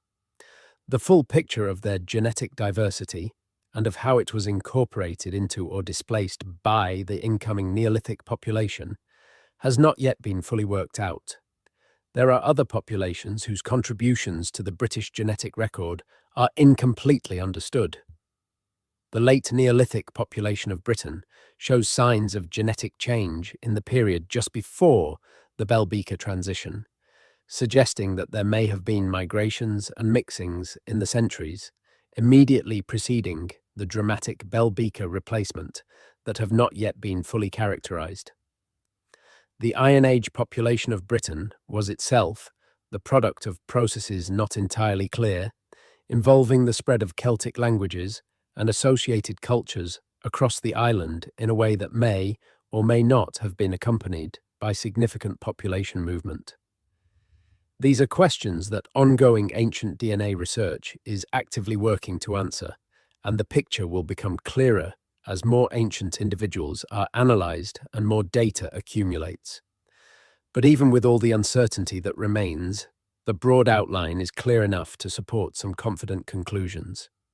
Britain's Duffy-Positive pattern reflects a genetic history built from successive layers of predominantly Duffy-positive populations. The deepest layers are the most ancient, the post-glacial hunter-gatherers, and the Neolithic farmers, and they established the baseline. Subsequent populations reinforced it.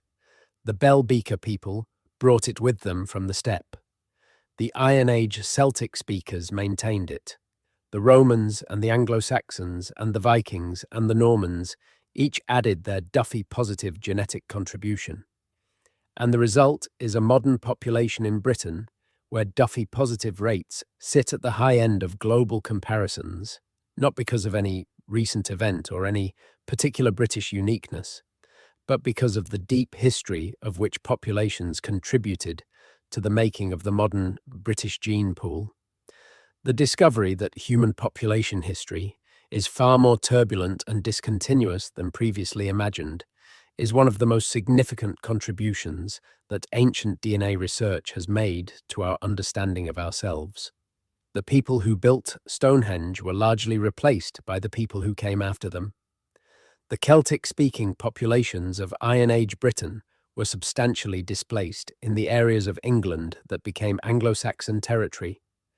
The Viking settlers of Orkney replaced most of the existing population in those islands. Population replacement, partial or near complete, has been a recurring theme in British prehistory. It was not exceptional, it was normal, and it left the complex, layered genetic pattern that characterizes modern British populations. What is perhaps most striking about this history is how little of it is visible to casual observation. Britain looks, to the uninformed eye, like a relatively homogeneous northern European country. Its people are predominantly pale-skinned and light-eyed, reflecting the thousands of years of evolution in low-sunlight environments that produced the pigmentation patterns characteristic of northwestern European populations. Its languages, including English and Welsh and Scottish Gaelic, are familiar Indo-European tongues with deep but well-documented histories. Its culture and its history, as written and preserved, feel continuous and coherent from at least the early medieval period. But underneath that apparent continuity, the biological record tells a far more complicated story. The genetic makeup of the British population reflects not one history, but many. Not one people, but dozens of populations who arrived at different times from different places and mixed and separated and mixed again across thousands of years. The Duffy-positive pattern is one of the threads that runs through all of these different histories, connecting them at the molecular level and showing that however different the cultures and languages and political structures of the successive populations were, they all shared a common evolutionary background in non-malarial environments. They all carried the same basic blood type characteristic because they all came from the same broad part of the genetic world. The ancient trade networks that connected Britain to the wider world before and during the historical period deserve attention in this context because they were vectors not only for goods, but for people, and therefore for genes. The Atlantic trade routes that linked Britain to Ireland, to the Iberian Peninsula, to the Mediterranean world, and through the Mediterranean to the Near East and North Africa, were active for thousands of years before the Roman conquest. Tin, which was essential for bronze production and which Britain possessed in abundance in Cornwall and Wales, was a commodity that drew trading contacts from across the Bronze Age world. The genetic evidence is beginning to show that these trading contacts involve not just the exchange of goods, but the movement of people, including individuals from far afield who settled in Britain and contributed their genetic heritage to the local population. The Bronze Age in Britain was therefore a period of genetic connection to a wider world, even as it was also the period of the dramatic Bell Beaker transition that reshaped the island's population. These things are not contradictory. The Bell Beaker phenomenon itself was a continental-scale cultural and demographic event that involved the movement of people across enormous distances. The same networks that moved the Bell Beaker people and their cultural practices across Europe were also the networks through which ideas and goods and occasional individuals moved between Britain and the broader Bronze Age world. The genetic isolation of Britain, to the extent that it ever existed, was never complete. But this brings us to a genuinely puzzling aspect of the Duffy story, one that connects British blood type frequencies to a set of questions about ancient contacts and connections that remains only partially answered. If the Atlantic trade routes that connected Britain to the Iberian Peninsula and the Mediterranean world were as active as the archaeological evidence suggests, why is there so little genetic evidence of contact with populations from regions where Duffy negative frequencies are higher? The North African populations who participated in Mediterranean trade included people with significantly higher Duffy negative rates than the European average. Contact with these populations over the centuries of Bronze and Iron Age trade might have been expected to introduce some Duffy negative ancestry into the British gene pool. The answer appears to be that trade contact, even sustained and regular trade contact, does not necessarily translate into significant genetic exchange. People can trade extensively without intermarrying or settling in each other's territories. The genetic impact of a trading relationship depends not just on its intensity, but on whether it involves the movement of people who then reproduce in the host population. A ship arriving from North Africa with a cargo of bronze objects and a crew of Phoenician sailors does not necessarily leave a genetic mark on the port where it docked, even if it does leave an archaeological mark in the form of distinctive imported ceramics or metal types. Genetics requires people to stay and have children, and the ancient world was full of transient contacts that left cultural but not genetic traces. The genetic evidence does show some degree of contact between Britain and the Mediterranean world during the Bronze and Iron Ages, but this contact was not sufficient to significantly shift the Duffy frequencies of the British population in the direction of higher Duffy negativity. The incoming genetic influence from Mediterranean trade contacts remained smaller than the demographic weight of the existing British population and the incoming continental European populations, who were far more numerous than any Mediterranean traders. The Duffy-positive pattern therefore survived these contacts intact, reinforced by its own demographic weight and by the steady input of Duffy-positive populations from the continental European genetic background. What this tells us about the nature of ancient connections is important. Britain was not isolated, but neither was it so deeply embedded in Mediterranean genetic networks that the high Duffy negative populations of sub-Saharan Africa and their North African neighbours could significantly alter the island's genetic composition.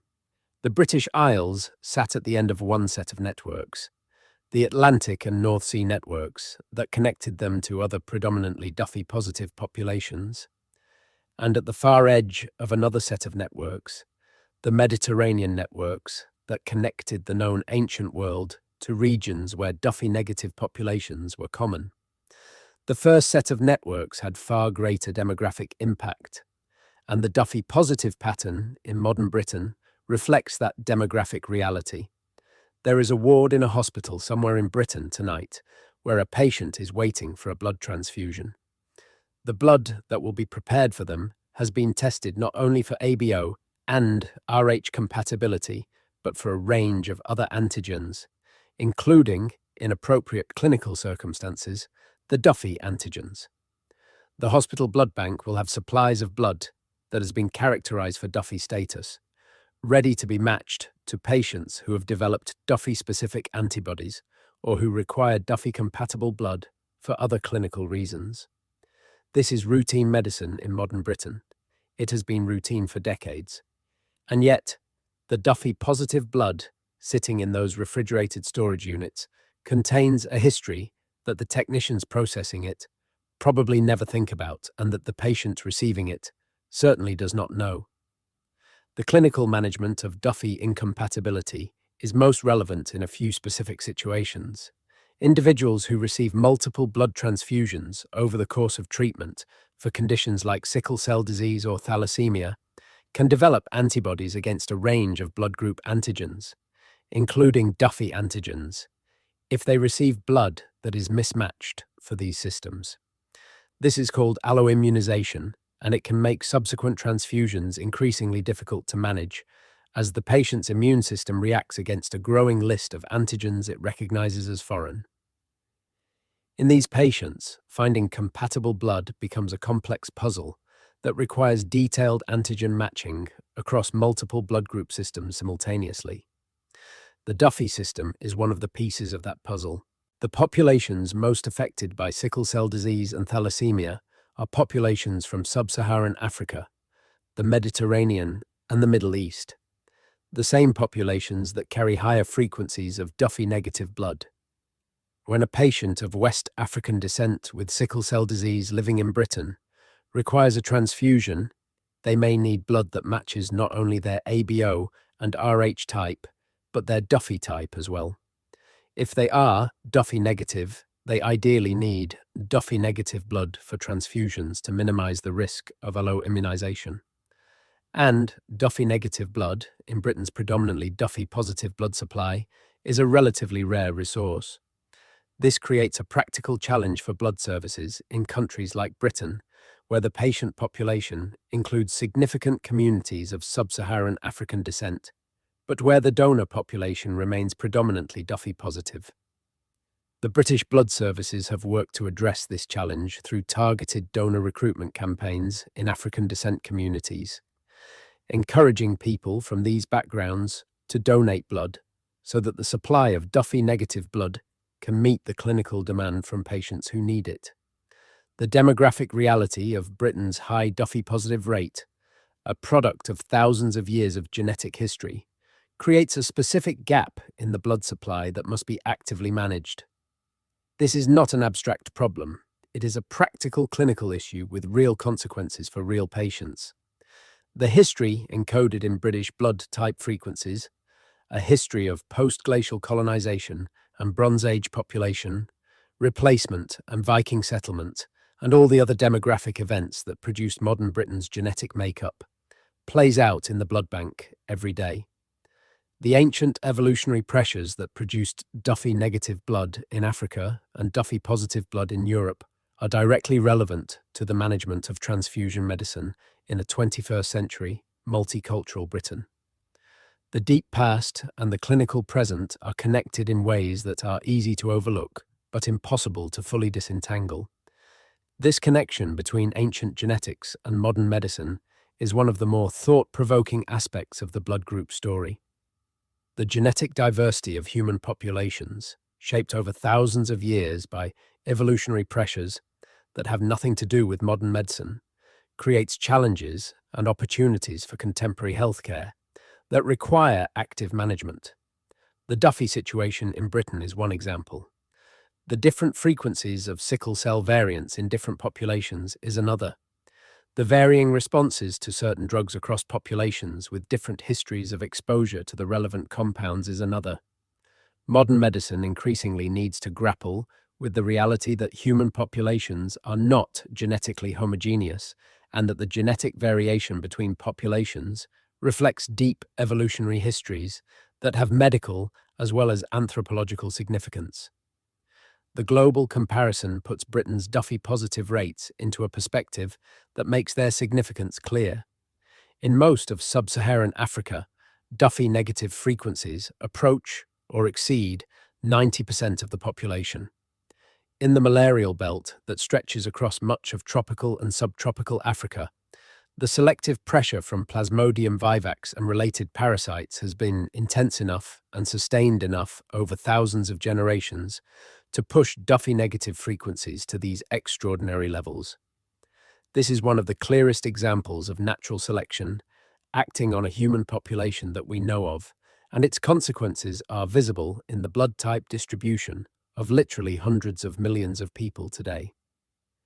The contrast with Britain, where Duffy-negative frequencies in the indigenous population are measured in single-digit percentages, could not be more stark. The two situations reflect two completely different evolutionary histories. The African populations carrying high Duffy-negative frequencies are those whose ancestors faced intense malarial selection pressure for thousands of generations. The British populations carrying high Duffy-positive frequencies are those whose ancestors evolved in environments where malaria was either absent or not sufficiently prevalent to drive significant selection toward Duffy negativity. The molecular biology of the Duffy antigen is the same in both cases. The evolutionary forces acting on it were entirely different. East Asian populations show yet another pattern. Among the Han Chinese and related populations, the FIA variant of the Duffy antigen is more common than the FIB variant, a pattern that differs from European populations where both variants occur.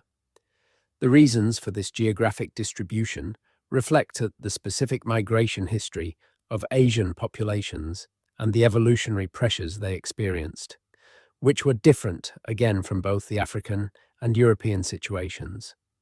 The Duffy antigen system is in this sense a kind of molecular compass, pointing in different directions depending on which population you are looking at, with each direction reflecting the evolutionary history of that population in its own particular environment. In the Pacific Island populations who descended from the Austronesian expansion that colonized much of the Pacific over the past 3,000 years, Duffy frequencies reflect the ancestral populations of Southeast Asia, from which the Polynesian and Micronesian peoples derived. These populations show Duffy-positive frequencies similar to those of other non-malarial Asian populations, reflecting their evolutionary history in the relatively malaria-free environments of the Pacific Islands. The contrast with populations from the malarial regions of mainland Asia and Africa is once again immediately visible in the data. The Americas present a particularly interesting case because the indigenous American populations who arrived in the Americas from Siberia at least 15,000 years ago, and possibly earlier, were a Duffy-positive population. The genetic bottleneck that occurred during the peopling of the Americas, where a small founder population crossed into a new continent and their descendants multiplied to eventually inhabit two continents, resulted in reduced genetic diversity compared to the Old World populations from which the founders derived. The Americas had no endemic malaria in the pre-Columbian period, or at least not malaria caused by the species that use the Duffy antigen as their entry mechanism. So the indigenous American populations maintained Duffy-positive frequencies consistent with their Siberian and Eastern Asian origins, without ever experiencing the selective pressure that would have driven Duffy negativity in a malarial environment. Malaria was introduced into the Americas during the colonial period, brought by European colonizers and the enslaved Africans they transported to the New World. The Duffy-negative West Africans who were brought to the Americas carried their malaria resistance with them, but the Plasmodium vivax malaria that spread through the Americas in the colonial period found a largely Duffy-positive indigenous population that had no evolved resistance. The health consequences for indigenous Americans were severe, as the combination of Old World diseases and colonial violence devastated populations that had no prior exposure to these threats. The Duffy-negative protection against Plasmodium vivax, which could have provided some immunity against at least one strain of malaria, was not present in the populations that bore the brunt of that colonial-era disease burden. Britain's role in this global story is both specific and symptomatic. Britain was one of the major powers behind both the Atlantic slave trade and the subsequent colonial expansion that reshaped the genetics of much of the world. The demographic consequences of British colonialism, the movement of millions of people from Africa to the Americas and the Caribbean, from India and South Asia to Britain and other colonial territories, From Britain itself to Australia and New Zealand and Canada and South Africa, all of these movements altered the global distribution of genetic variants, including Duffy antigens. The modern world's genetic landscape is in significant part a product of the colonial period, and Britain's role in creating that landscape is substantial. The Duffy-positive character of modern Britain's indigenous population, built up over thousands of years of pre-colonial history, now exists alongside the Duffy-negative variants, brought to Britain by the communities whose ancestors were displaced, enslaved, or otherwise caught up in the colonial processes that Britain organized and profited from. This juxtaposition of ancient genetic history and recent colonial history is not the only way in which Britain's blood tells a complicated story, but it is one of the more pointed examples of how the molecular record of human population history carries within it the traces of events that were anything but neutral. The modern science of population genetics has developed tools for separating these different layers of history, for distinguishing the signal of ancient population events from the signal of more recent ones. Ancient DNA analysis allows direct sampling of past populations, circumventing the problem of interpreting modern genetic patterns through the lens of potentially misleading historical assumptions. Statistical methods for detecting population admixture allow researchers to identify when two or more distinct genetic populations mixed and to estimate the proportions of each in the resulting mixture. Haplotype analysis allows researchers to trace the movement of specific genetic variants through populations over time. All of these tools, applied to the question of British blood type frequencies, converge on a consistent picture. The high Duffy-positive rates of modern Britain reflect a deep history of population building from predominantly Duffy-positive source populations. That history began with the post-glacial hunter-gatherers and was reinforced by each subsequent wave of immigration from the European and Near Eastern genetic world. The result is a biological signature that is among the highest in the world for Duffy positivity, not because of anything unique to Britain specifically, but because of the specific combination of source populations that contributed to the modern British gene pool, and because of the geographic accident that kept Britain consistently connected to the Duffy-positive genetic world of Northern and Western Europe, rather than to the Duffy-negative world of malarial Africa. The future of this research points in several directions simultaneously.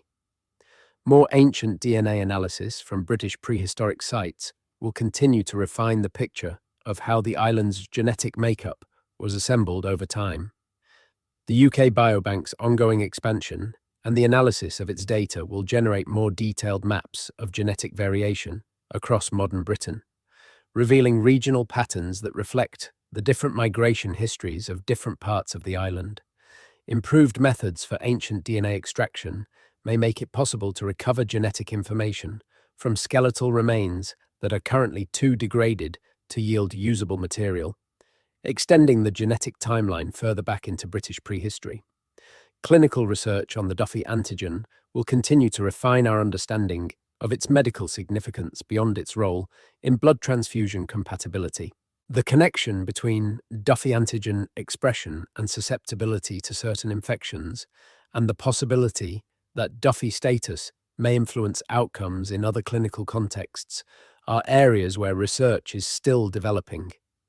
The full medical significance of the Duffy system in a contemporary clinical context has not yet been completely worked out, and the answers that emerge from ongoing research will have practical implications for how blood transfusion services manage Duffy compatibility and how clinicians counsel patients whose Duffy status may be relevant to their medical care.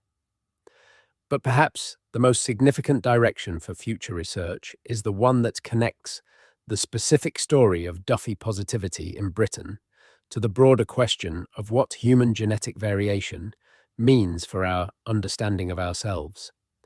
The discovery that modern British populations carry in their blood the genetic signatures of populations stretching back over 10,000 years is a reminder that human history is much longer and much more complex than any written record can capture. The genetic record is in some ways a more faithful archive of that history than any written account, because it is not subject to the selective biases of historical narration. No one decided which genetic signals would be preserved and which would fade. The biology simply did what biology does, passing information forward from parent to child according to the impersonal logic of inheritance and selection. What that biology preserves in the Duffy-Positive pattern of modern Britain is a story of survival and continuity and change. A story of populations who came from distant places, who crossed channels and seas, who endured ice ages and climate shifts, who built monuments and abandoned them, who were replaced and who replaced others, and who all, through all of that tumult, passed forward the same basic genetic characteristic. The Duffy-positive antigen is a thread that runs through the entire tapestry of British genetic history, from the earliest post-glacial colonizers to the present day. It was there when the first people arrived after the ice retreated. It is there in the blood of the millions of people living in Britain today, and it will almost certainly still be there, still reflecting the deep history of how this island was populated, long after anyone now living has passed from the scene. There is something about blood that has always invited a kind of metaphorical thinking. We speak of bloodlines and blood ties and blood memory. We describe kinship in terms of blood relationships. We use blood as a metaphor for the deepest kind of connection. The connection that persists through time and across generations without requiring any deliberate act to sustain it. The science of blood groups has given this metaphorical tradition a literal molecular foundation. The connections that blood carries are real. They can be measured. They can be traced. They can be read as a history, not the kind of history that appears in books or is taught in schools, but a deeper kind of history that was written long before books existed, by the impersonal processes of evolution and migration and selection, acting on populations that had no names for what they were doing. Britain's Duffy-positive blood is one chapter of that history. Not the most dramatic chapter, not the chapter with the most obvious plot, but a chapter that, read carefully, opens a window onto a past so deep and a world so different from the present that it resets your sense of what it means to carry a particular genetic variant. The antigen is tiny. The protein sits on the surface of a red blood cell and does its work invisibly, completely undetectable to the person who carries it. But the history encoded in its presence or absence spans continents and millennia. It connects the living to the long dead in ways that cut through all the intervening history and remind you that you are not only who you think you are also the product of everyone who came before you, all the way back to people who had no words for what they were and no way of imagining what their blood would eventually be found to contain. The researchers who study these questions sometimes speak of feeling a kind of awe when the full scale of what they are looking at comes into view. The data points on their graphs are not just numbers, they are people. Tens of thousands of people who lived and died across the entire history of human occupation in Britain. Their Duffy antigens, preserved in the ancient DNA extracted from their bones, are the molecular remnants of their physical existence. And the pattern those remnants form, when assembled and analysed and mapped, tells a story that no one who lived through it could have told. A story about where they came from, about who came before and after them, about the invisible biological thread that connects all of them to one another, and, ultimately, to the modern people who carry the same ancient antigen in their own blood. That connection is real. It is not metaphorical. It is not romantic. It is molecular, specific, quantifiable. And it is extraordinary. The people driving to work in London this morning, commuting through the old Roman streets that were laid down almost 2,000 years ago on top of even older Iron Age tracks, carry in their blood a protein whose history on this island goes back 10,000 years. The deep past is not past. It is present. It is circulating right now, through the bodies of millions of people who rarely, if ever, think about it. But it is there, written in the blood, waiting to be read by anyone willing to look closely enough and ask the right questions. There is a theory, not accepted by mainstream scholarship, but persistent enough to keep reappearing in books and documentaries and late-night discussions among people who find official history unsatisfying, that the ancient Phoenicians visited Britain. Not the Romans, not the Greeks, the Phoenicians, the great maritime trading civilization of the ancient Near East, whose ships ranged across the Mediterranean and out into the Atlantic before any other literate civilization had mapped those waters. The Phoenicians sailed from their cities on the coast of what is now Lebanon, their vessels built from the famous cedars of Lebanon, their holds filled with purple-dyed cloth and glass and metal work, and they traded across an area that stretched from Mesopotamia to the coast of West Africa, and according to some ancient sources, beyond. The connection to Britain comes through tin. Cornwall and Devon possessed some of the richest tin deposits in the ancient world. Tin was the critical alloying metal for bronze production. Without tin, you could not make bronze, and the demand for tin in the Bronze Age Mediterranean world was enormous. The question of where Mediterranean civilizations obtained their tin has been debated for generations, with some researchers arguing that British tin was being traded into the Mediterranean network as early as the second millennium BC. If that is true, then the people bringing it there, or coming to collect it, were among the most sophisticated mariners of the ancient world. The Phoenicians are the most frequently cited candidates because they were known to have voyaged along the Atlantic coast of Africa and Europe.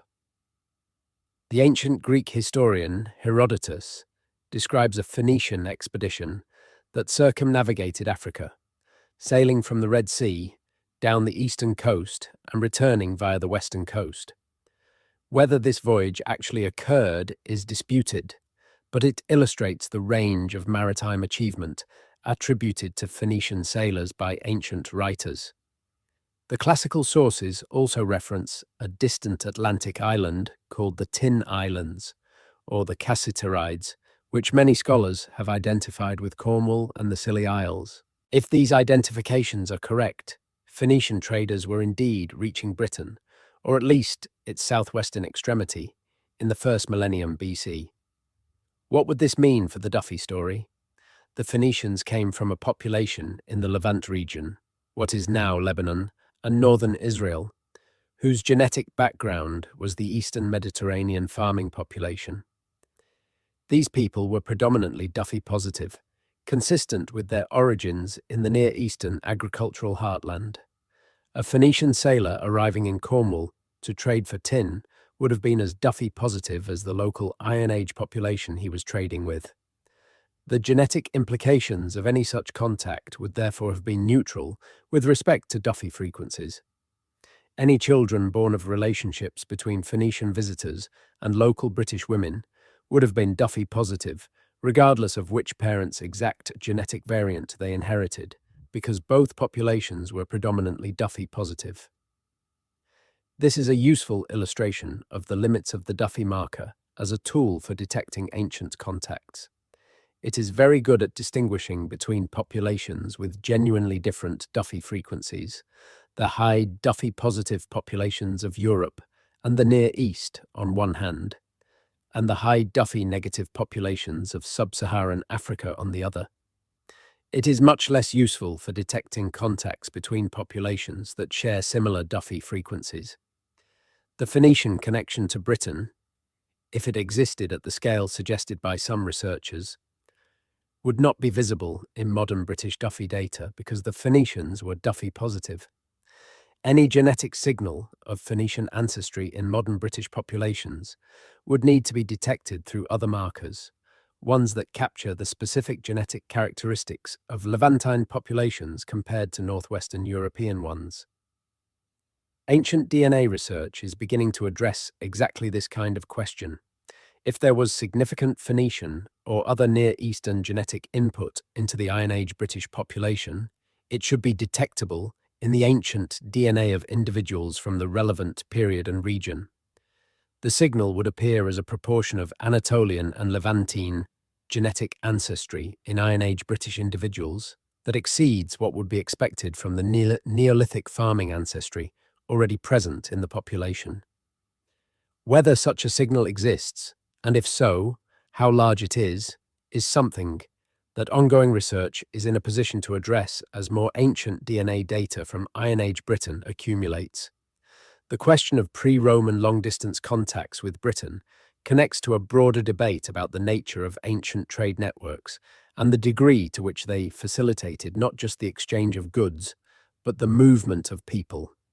In the popular imagination, ancient trade is often thought of as a relay system, goods passing from hand to hand along a chain of intermediaries without any one individual travelling particularly far. In this model, a tin ingot from Cornwall might pass through a dozen intermediaries before reaching a bronze workshop in the eastern Mediterranean, without any single trader ever having made the full journey. This model implies minimal genetic exchange at the distant ends of the trade network, but the archaeological evidence increasingly suggests that ancient trade was often more direct than this relay model implies. Exotic goods found at sites across Europe, including objects that could only have come from very distant sources, were sometimes transported over long distances by people who actually made the journey. The genetic data is beginning to confirm this, showing individuals buried in Britain with ancestry that traces to distant regions, people who moved long distances and settled in new territories. The Bronze Age was a surprisingly mobile period, with people and objects covering distances that scholars of an earlier generation would have thought impossible for pre-literate, pre-industrial societies. The implications for the Duffy story are not primarily about Duffy frequencies themselves, since, as noted, most of the populations involved in these long-distance Bronze Age contacts were Duffy-positive. The implications are rather about what the deep history of British connectivity reveals regarding the nature of the island's genetic heritage. Britain was never isolated. It was always part of a wider world of contacts and exchanges. The genetic makeup of the modern British population reflects not just the local evolutionary history of the island, but its connections to a wider world that stretched across Europe and into the Near East. And those connections, playing out over thousands of years, produced the cumulative Duffy-positive genetic baseline that modern surveys document. The genetic history of the Orkney Islands deserves particular attention in this context, because Orkney has produced some of the most remarkable ancient DNA data from Britain. The islands are home to some of the most extraordinary Neolithic monuments in the world, including the Ring of Brodgar, the Stones of Stennis, and the remarkable village of Skara Brae, which was buried by a sand dune around 2500 BC and preserved almost intact until its rediscovery in 1850. The people who built these monuments, who lived in the stone-walled houses of Skara Brae, with their stone furniture and their sophisticated material culture, were Neolithic farmers who had arrived in Orkney from mainland Scotland, carrying the agricultural package that had spread northwestward from Anatolia across Europe.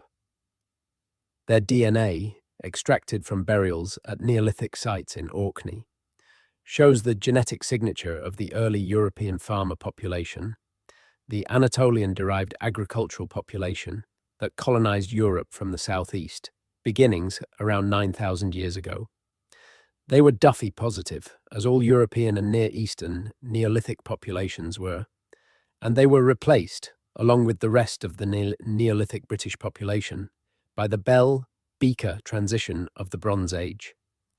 The replacement in Orkney was real, though the relative isolation of the islands may have produced a slightly different version of the transition than occurred on the mainland. After the Bell-Beaker transformation, Orkney experienced another major demographic event in the Viking Age.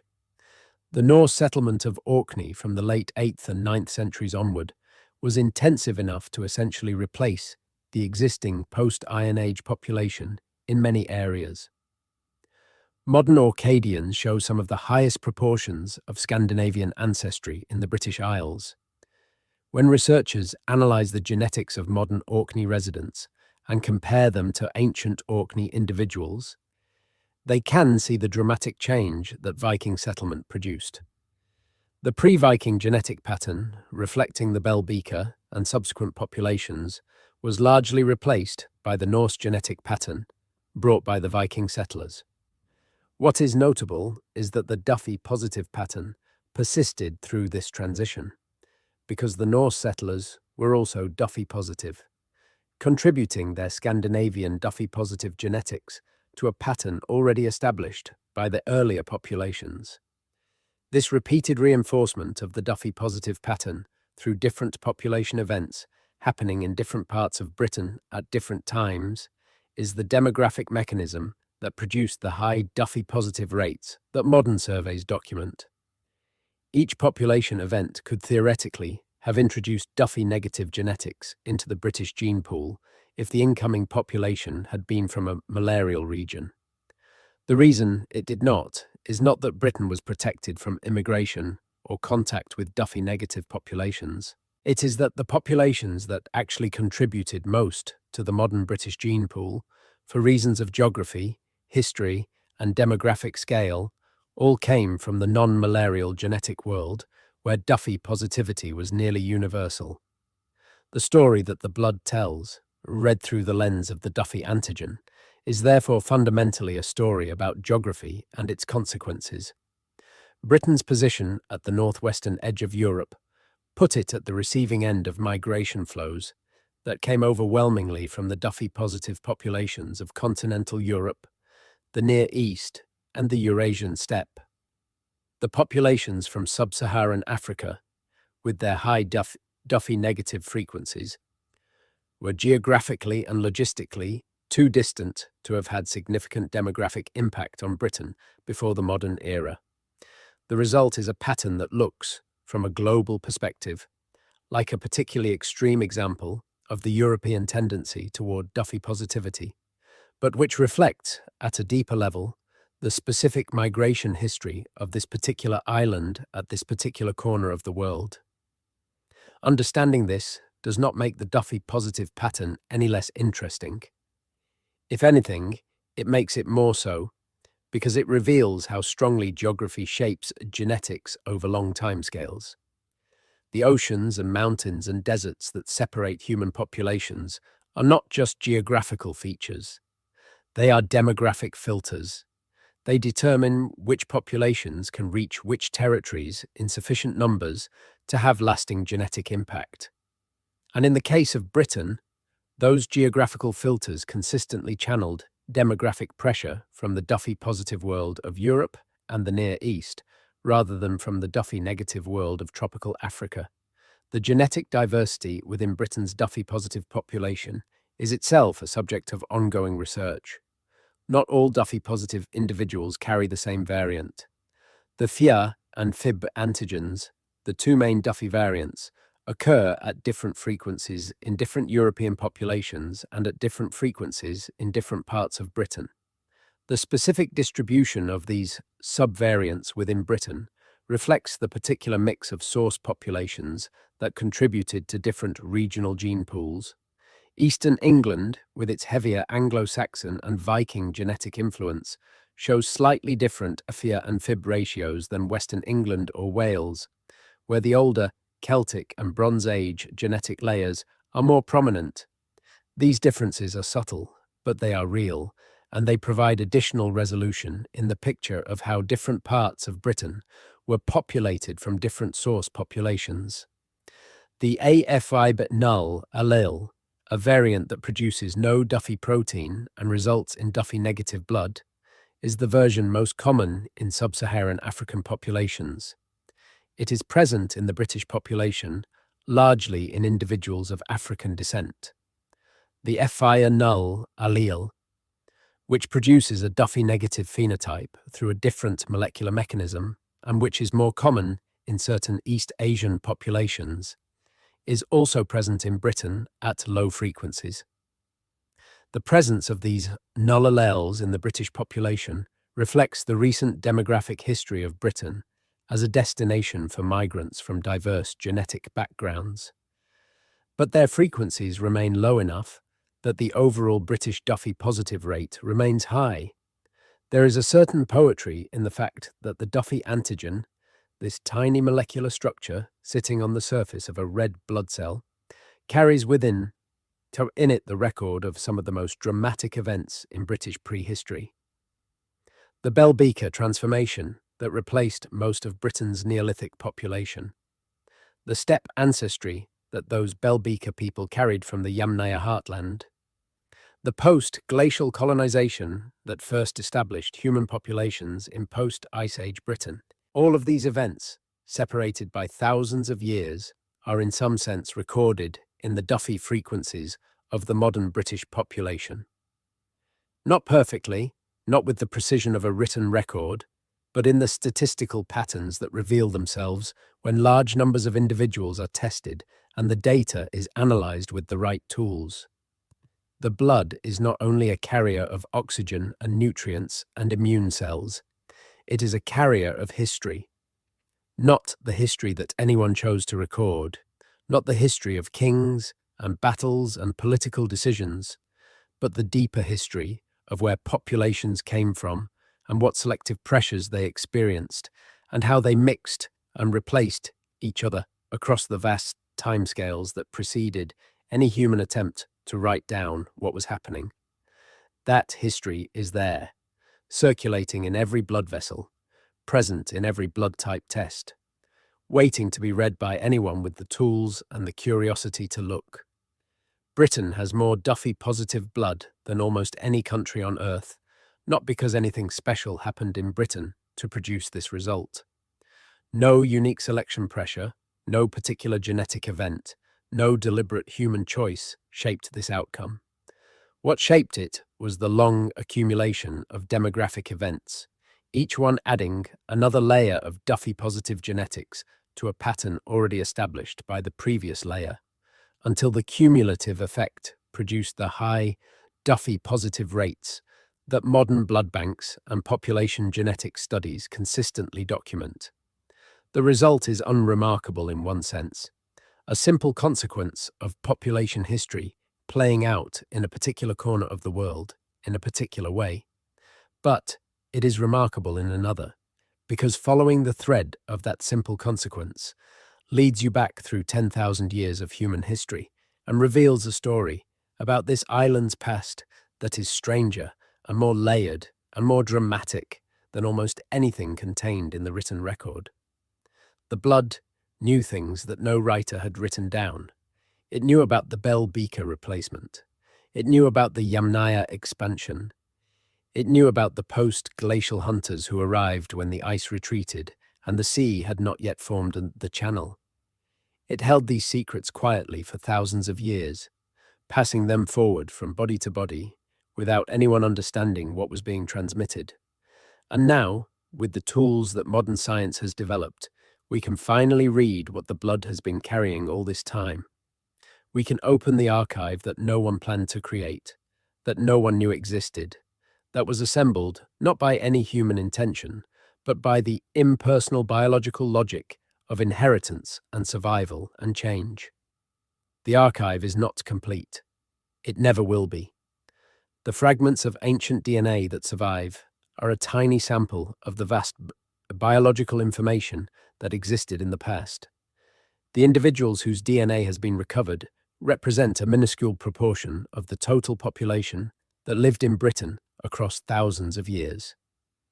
The patterns we can see are real but incomplete, statistical approximations of a history whose full detail is beyond any current or future method of recovery. There are gaps in the record that will never be filled, stories that will never be told, genetic signatures that have degraded beyond recovery. But what we have is enough to change the picture. Enough to reveal that the history of Britain did not begin with the Romans, or the Celts, or the Bronze Age. It began with the ice retreating and small bands of hunter-gatherers moving into a cold, newly available landscape, carrying in their blood the Duffy-positive genetics that would be reinforced and passed forward through every subsequent generation. That beginning is still present in attenuated form in the blood of people living in Britain today. The archive is older than any monument. It is older than any language. And it is still speaking to anyone willing to listen in the right molecular frequency. If you stand on a hill in Wiltshire and look towards Stonehenge on a clear morning, you are looking at something that has been standing for 4,000 years. The stones have witnessed every historical period of Britain, from the Bronze Age to the present. They watched the Celtic Iron Age settlements form in the valleys below them. They saw the Roman road builders laying their straight lines across the chalk downland a mile away. They were present during the Anglo-Saxon centuries, during the medieval period when they were already ancient enough to have accumulated legends and myths about their origins, during the Industrial Revolution, during the World Wars, during all the churning history of a country that has been at the center of world events for several centuries. And through all of that time, the blood of the people who lived around those stones carried within it the molecular record of how this island was populated. The people who built Stonehenge are largely gone from the modern British genetic pool, but some trace of their rather biology persists. The Neolithic farmers who erected those first stone settings, who organized the enormous cooperative effort required to transport the stones from Wales and Wiltshire, who designed the astronomical alignments that are still visible in the monument today, these people carried Duffy-positive blood. Some infinitesimal fraction of that blood persists in the modern British population, diluted beyond easy detection, but not entirely erased. It flows in the blood of modern people who may never have heard of the Duffy antigen, who may not know their own blood type, who certainly have no awareness that they carry within them a molecular echo of a population that lived and worked on this island 4,000 years before the concept of Britain existed. The Bell Beaker people who came after and largely replaced those Neolithic builders also carried Duffy-positive blood, and their contribution to the modern British gene pool is far more substantial. The Bronze Age population that descended from the Bell Beaker transition, with its steppe-derived ancestry and its new metalworking culture, is the primary genetic ancestor of the modern British population through the long chain of subsequent generations.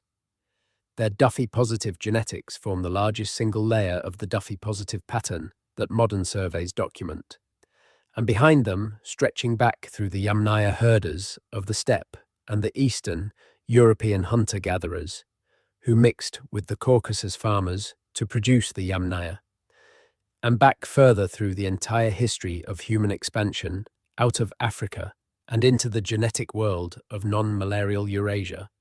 The Duffy-positive heritage of the modern British population traces its ultimate origins. This is the kind of history that does not appear in any textbook. It is too long, too complex, too molecular to fit comfortably into the narrative frameworks that human beings use to organize historical understanding. We like stories with protagonists and antagonists, with turning points and resolutions, with human faces and human voices. The genetic history of Duffy positivity in Britain has none of these things. It has populations and frequencies and migration events and selective pressures and demographic replacements. It has time measured in thousands of years rather than decades. It has processes without intention and outcomes without purpose. It is the history that evolution writes, and it is written in a language that required millennia of scientific development before anyone could read it. But the reading of it changes things, not in any practical sense, perhaps, for most people. Knowing that you carry Duffy-positive blood because of a cascade of demographic events stretching back to post-glacial colonization does not make your daily life different. It does not change your relationships or your choices or your prospects, but it does change your sense of what you are. It places you in a lineage that is deeper and stranger and more interesting than any genealogy could capture.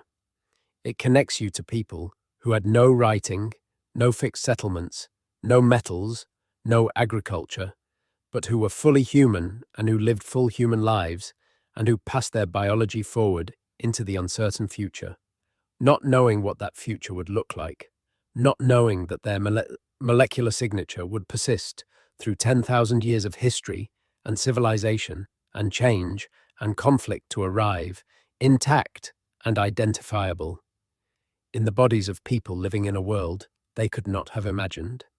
The Duffy antigen on the surface of a red blood cell is not the most romantic image of historical connection. It is not the kind of thing that inspires poetry or moves people to tears. But what it represents, when you follow the thread of its presence back through the millennia, is as profound and as moving as anything else that connects the living to the dead. It is a molecular handshake across time, a biological thread that does not break, a record that no fire can burn, and no flood can erase, and no political revision can alter. The blood knows. The blood has always known. And now, finally, we are beginning to understand what it is telling us. The population geneticist who looks at a database of Duffy antigen frequencies and notes that Britain sits near the global high end for Duffy positivity is solving what appears to be a technical problem. They are asking why a specific protein appears at a specific rate in a specific population. The answer they find, when they follow it all the way to its origins, is not technical at all. It is a story about ice ages and migrations and prehistoric peoples who never knew what a blood type was. It is a story about the long, slow building of a population on an island at the edge of the world. It is a story about how the deep past is never entirely past, how it persists in the most intimate possible way, encoded in the molecular structures that your own body manufactures billions of times every second to sustain your life. The British Isles have always had a complicated relationship with the concept of who belongs and who does not. The island geography that made Britain a destination for successive waves of immigration also made it possible to imagine, in each period, that the most recent arrivals were the original inhabitants and that earlier populations were somehow external or foreign. The Romans thought of the Celtic-speaking Britons as barbarians. The Anglo-Saxons thought of the Romano-British as corrupted Romans. The Normans thought of the Anglo-Saxons as rough northerners. Each group that arrived eventually became the standard against which subsequent arrivals were measured and found foreign. The genetic record reveals the absurdity of this pattern. There is no original British population that subsequent arrivals disrupted. There are only layers, each one as much a product of migration as the one that came after it. The Duffy-positive blood of modern Britain contains all of these layers. It does not distinguish between them. The Bell Beaker genetics and the Neolithic genetics and the post-glacial hunter-gatherer genetics all share the Duffy-positive characteristic and cannot be told apart on that basis alone. The Duffy antigen does not know whether it was carried by a Bronze Age herder from the steppe, or a Neolithic farmer from Anatolia, or a hunter-gatherer from southwestern France. It does not know whether it now sits in the red blood cells of a family that has lived in Yorkshire for 1,000 years, or a family that arrived from Jamaica in the 1950s and whose African descent ancestry happens to carry Duffy-positive variants. The biology is indifferent to the identities that human beings construct around it. This indifference is one of the more important things that genetics teaches us about human diversity. The categories that humans use to understand themselves, nationality, ethnicity, race, cultural identity, are real in the sense that they have real social and historical consequences. But they do not map neatly onto the biological categories that genetics identifies. The genetic diversity within any human population is typically greater than the genetic diversity between populations. The Duffy antigen is one of the clearest examples of a genetic variant that does show significant frequency differences between populations, because the selective pressure that produced those differences was geographically very specific. But even in the Duffy case, What the frequency differences reflect is evolutionary history, not any other kind of difference.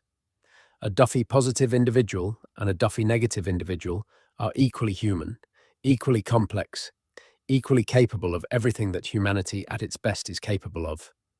The only thing the antigen tells you about is where their ancestors came from and what selective pressures those ancestors experienced. In Britain, that history produced Duffy-positive blood at rates that are among the highest in the world. The history that produced that result is 10,000 years long and involves population events of extraordinary drama, including the near-total replacement of the Neolithic population by Bronze Age migrants, the subsequent arrival and demographic impact of Iron Age, Roman, Anglo-Saxon, Viking, and Norman populations, and the more recent demographic changes produced by Britain's imperial history and the migrations it generated. All of this history, played out across a timescale that dwarfs recorded history, is encoded in the molecular structure of the Duffy antigen in British blood. The story of that antigen, followed carefully, leads back to the beginning of the human presence on this island, back to the first people who moved into Britain after the ice retreated, back to the world they came from, the refugia of southwestern Europe, where small bands of hunter-gatherers maintained the human presence through the worst of the last ice age. Back through the entire arc of human evolution and migration from Africa, across Eurasia, and eventually to the northwestern edge of the known world, an island at the edge of the Atlantic that would one day be called Britain, and whose people would one day be found to carry in their blood the molecular record of that entire journey. The record was always there. The knowledge to read it was a long time coming. But now that we have it, the blood tells a story that no other source can tell. A story of deep time and human persistence and the slow building of a population on an island where the ice retreated and the people arrived and the world changed and changed again, and yet some things persisted. The Duffy antigen persisted. Small, molecular, invisible to the naked eye, unknown to the people who carried it for most of human history, but persistent, still there, still telling its story to anyone who knows how to listen. The next time you give blood, or have a blood test, or hear someone mention blood types in any context, you are touching the edge of a much larger story than the clinical one. You are touching the story of how the British Isles came to be populated, how the particular combination of source populations that contributed to the modern British gene pool produced the specific pattern of biological characteristics that modern surveys document. The high Duffy-positive rate is one data point in that pattern, but it is a data point that, followed to its origins, opens a window onto 10,000 years of human history on this island, a history that was written in the blood before anyone had words for writing anything at all. The blood remembers, long after the languages are lost and the monuments have crumbled and the political identities have shifted beyond recognition. Long after the names are forgotten and the stories have faded into the general blur of unrecorded time. The blood carries forward its molecular memory, patient and persistent, passing from parent to child through every generation, waiting for the day when someone would develop the tools to read it. That day has come. And what the blood is saying, in the case of the Duffy antigen in Britain, is something like this. We have been here a long time. We came from far away. The world changed around us many times. But something of us persisted. Something carried through. Look for it in the blood. You will find it there. You will find us there. Still. That is the story the Duffy antigen tells. Not a complete story. Not a simple story. Not a comfortable story in the sense of being easy or reassuring. It is the story of contingency and replacement and persistence and mixing, of populations that arrived and populations that were displaced, of genetics that accumulated across centuries and millennia to produce the complex, layered, Duffy-positive blood of modern Britain. A story written in molecules, archived in cells, carried forward through time by the same biological mechanisms that sustain every living thing. The deep past, held in suspension in the blood of the present, flowing still. If you have found this journey into the molecular history of British blood worthwhile, if it has shifted something in how you think about what blood types actually mean and where they come from, then the hours have been well spent. These are questions that sit at the intersection of medicine and history and evolutionary biology and anthropology, disciplines that rarely speak to each other as directly as they need to in order to make sense of questions like this one. The Duffy antigen in British blood is a medical fact with historical roots so deep that understanding it requires travelling back to the end of the last ice age. That journey is worth taking, and if it helped you drift into sleep along the way, if somewhere in the story of Bell Beaker, migrations, and post-glacial colonizers and Yamnaya herders, your eyes grew heavy and your mind began to loosen its grip on the day, then it has done its work. If you are watching this to fall asleep, that is exactly why I make these videos. Maybe subscribe and let me know where you are right now and what time is it. There is a concept in ecology called island biogeography.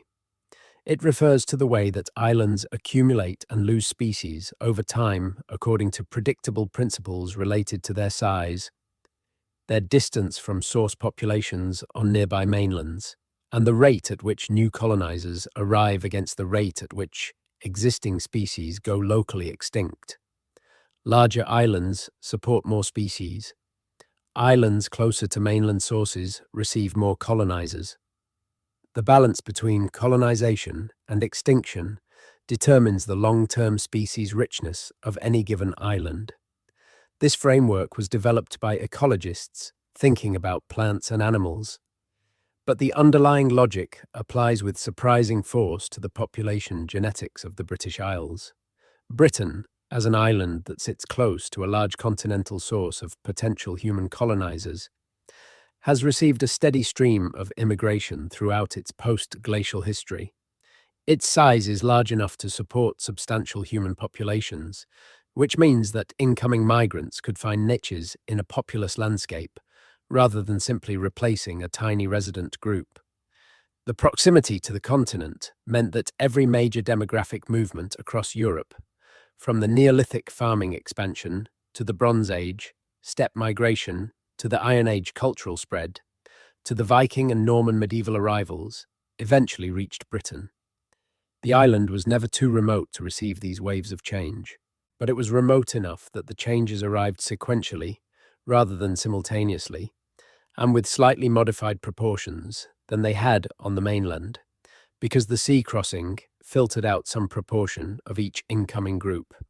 This filtering effect of the Channel and the North Sea is part of what makes Britain's genetic history differ from mainland Europe in subtle but detectable ways. Populations that crossed the water to reach Britain were, by definition, those with access to boats and the willingness to use them. This was not a random sample of the continental population. It was a sample biased toward particular kinds of people, presumably those with maritime skills or connections, those with the resources and motivation to undertake a sea crossing, those who, for whatever reason, were looking for new territory, rather than settling in the familiar landscapes of the mainland. The genetic consequences of this filter are hard to quantify precisely, but they were real. The Bell Beaker people who crossed to Britain were among the most mobile and expansive populations of the Bronze Age, people whose cultural and genetic heritage traced back to steppe populations that had spent generations developing the logistical skills needed to move large numbers of people and animals across vast distances. These were not timid people afraid of water. They were people for whom movement was a fundamental cultural strategy, whose entire way of life was built around mobility and expansion. Crossing the sea to Britain would have been one step in a migration pattern that had already taken their ancestors from the Pontic steppe to the Atlantic coast of Europe. The Channel was not a barrier that stopped them. It was simply the next body of water to cross. The Anglo-Saxons who arrived in Britain in the post-Roman period were similarly a maritime people. Their homeland on the coasts of what is now northern Germany and Denmark was a landscape where sea travel was central to economic and political life. The fjords and the coastal waterways of the North Sea world had produced peoples who were extraordinarily skilled sailors by the standards of any era. The crossing to Britain was not beyond their capabilities, as the archaeological and genetic evidence of their arrival abundantly demonstrates. The Vikings who came after were the inheritors and refiners of this same maritime tradition, sailors of extraordinary skill who ranged across an Atlantic world that extended from North America to the Byzantine Empire. Each of these maritime peoples was Duffy-positive. Each of their arrivals in Britain added another layer to the Duffy-positive genetic baseline that the island's population had been building since the post-glacial colonization. The sea crossings that delivered each new population to Britain were, in a genetic sense, tubes through which Duffy-positive genetics flowed into the island's gene pool. The filtering effect of those crossings was real in terms of demographics, but it was irrelevant to the Duffy pattern because the populations being filtered were all Duffy-positive to begin with. The genetic research on British populations has also revealed something interesting about the role of geographic barriers within the island itself. The mountains of Wales and the highlands of Scotland, the Pennine spine of northern England, the fens and marshes of East Anglia, all of these internal geographic features created population barriers that shaped the pattern of genetic variation within Britain, just as the surrounding seas shaped the pattern of immigration from outside. Populations living on either side of a significant internal barrier had less genetic exchange with each other than populations living in open, accessible landscapes. Over generations, this reduced exchange allowed local genetic characteristics to diverge, producing the regional genetic variation that modern surveys document. The implications for Duffy specifically are subtle. All British regional populations are predominantly Duffy-positive, reflecting their shared heritage from the same broadly Duffy-positive source populations. But the specific proportions of the different Duffy variants, the FIA and FIB antigens, vary between regions in ways that reflect the different source populations that contributed most to each region's gene pool. Eastern England, with its greater Anglo-Saxon and Viking influence, shows proportions that reflect Scandinavian and North German genetic input. Wales and the Celtic West show proportions that reflect the Older Bronze Age and Neolithic layers more strongly. These differences are small but real, and they add resolution to the genetic map of Britain that simpler characterizations would miss. The FIA antigen is the more common variant in most European populations, while the FIB antigen shows slightly different distribution patterns that vary by region and ancestry. The relative proportions of these variants in different parts of Britain map onto the underlying genetic ancestry patterns in ways that confirm what the broader genomic data shows about the different migration histories of different parts of the island. The blood group frequencies are not independent of the broader genetic pattern. They are part of it, one set of molecular markers among thousands that together tell the story of how Britain's population was assembled. Modern blood banking in Britain has had to engage directly with this genetic complexity. The National Health Service Blood and Transplant Service, which manages the blood supply for England, and equivalent services in Scotland, Wales, and Northern Ireland, maintain detailed records of blood group antigen frequencies in their donor populations. They know that the proportions of various blood group antigens vary across the donor pool, and that matching patients to compatible blood for rare antigens sometimes requires maintaining targeted registries of donors with specific antigen profiles. The Duffy system is one of the blood group systems that can require this kind of targeted matching in appropriate clinical circumstances. The challenge that this creates for the blood services is primarily about the mismatch between the Duffy frequencies in the donor population and the Duffy requirements of certain patient populations. British blood donors are overwhelmingly Duffy-positive, reflecting the genetic history of the British population. But the patient population served by British hospitals includes substantial numbers of individuals from African descent communities who are Duffy negative and who may, in the context of chronic transfusion therapy, develop clinical needs for Duffy negative blood. Finding Duffy negative donors in a predominantly Duffy positive donor pool requires active effort, targeted recruitment, and careful inventory management. The blood services have responded to this challenge with campaigns specifically designed to recruit donors from African descent communities, not because these donors are medically superior in any general sense, but because they carry blood type profiles, including Duffy-negative variants, that match the needs of certain patient populations. This is a practical application of population genetics to medical service design. The genetic diversity of the British population, including its regional and demographic variation in blood group antigen frequencies, has direct implications for how the health service manages its blood supply. The ancient evolutionary history that produced Duffy-negative blood in African populations and Duffy-positive blood in European populations plays out, in modified form, in the clinical realities of 21st century British medicine. The deeper significance of this connection between ancient genetics and modern medicine is sometimes lost in the technical details of blood banking and transfusion protocols. But it is worth pausing to appreciate what it represents. The difference in Duffy frequencies between African descent and European descent populations reflects a divergence in evolutionary history that began tens of thousands of years ago. The malaria parasites that drove Duffy negativity to high frequencies in sub-Saharan Africa were doing their evolutionary work long before any of the historical events that produced modern nations and identities. The genetic consequence of that evolutionary process is still shaping clinical practice in British hospitals today.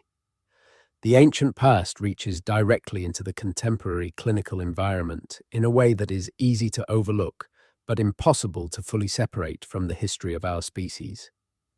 The story of the Duffy antigen in Britain is therefore a story about connections. The molecular connection between a protein on the surface of a red blood cell and the evolutionary history of the populations that carry it. The demographic connection between the ancient colonization of Britain and the blood type frequencies that persist in the modern population.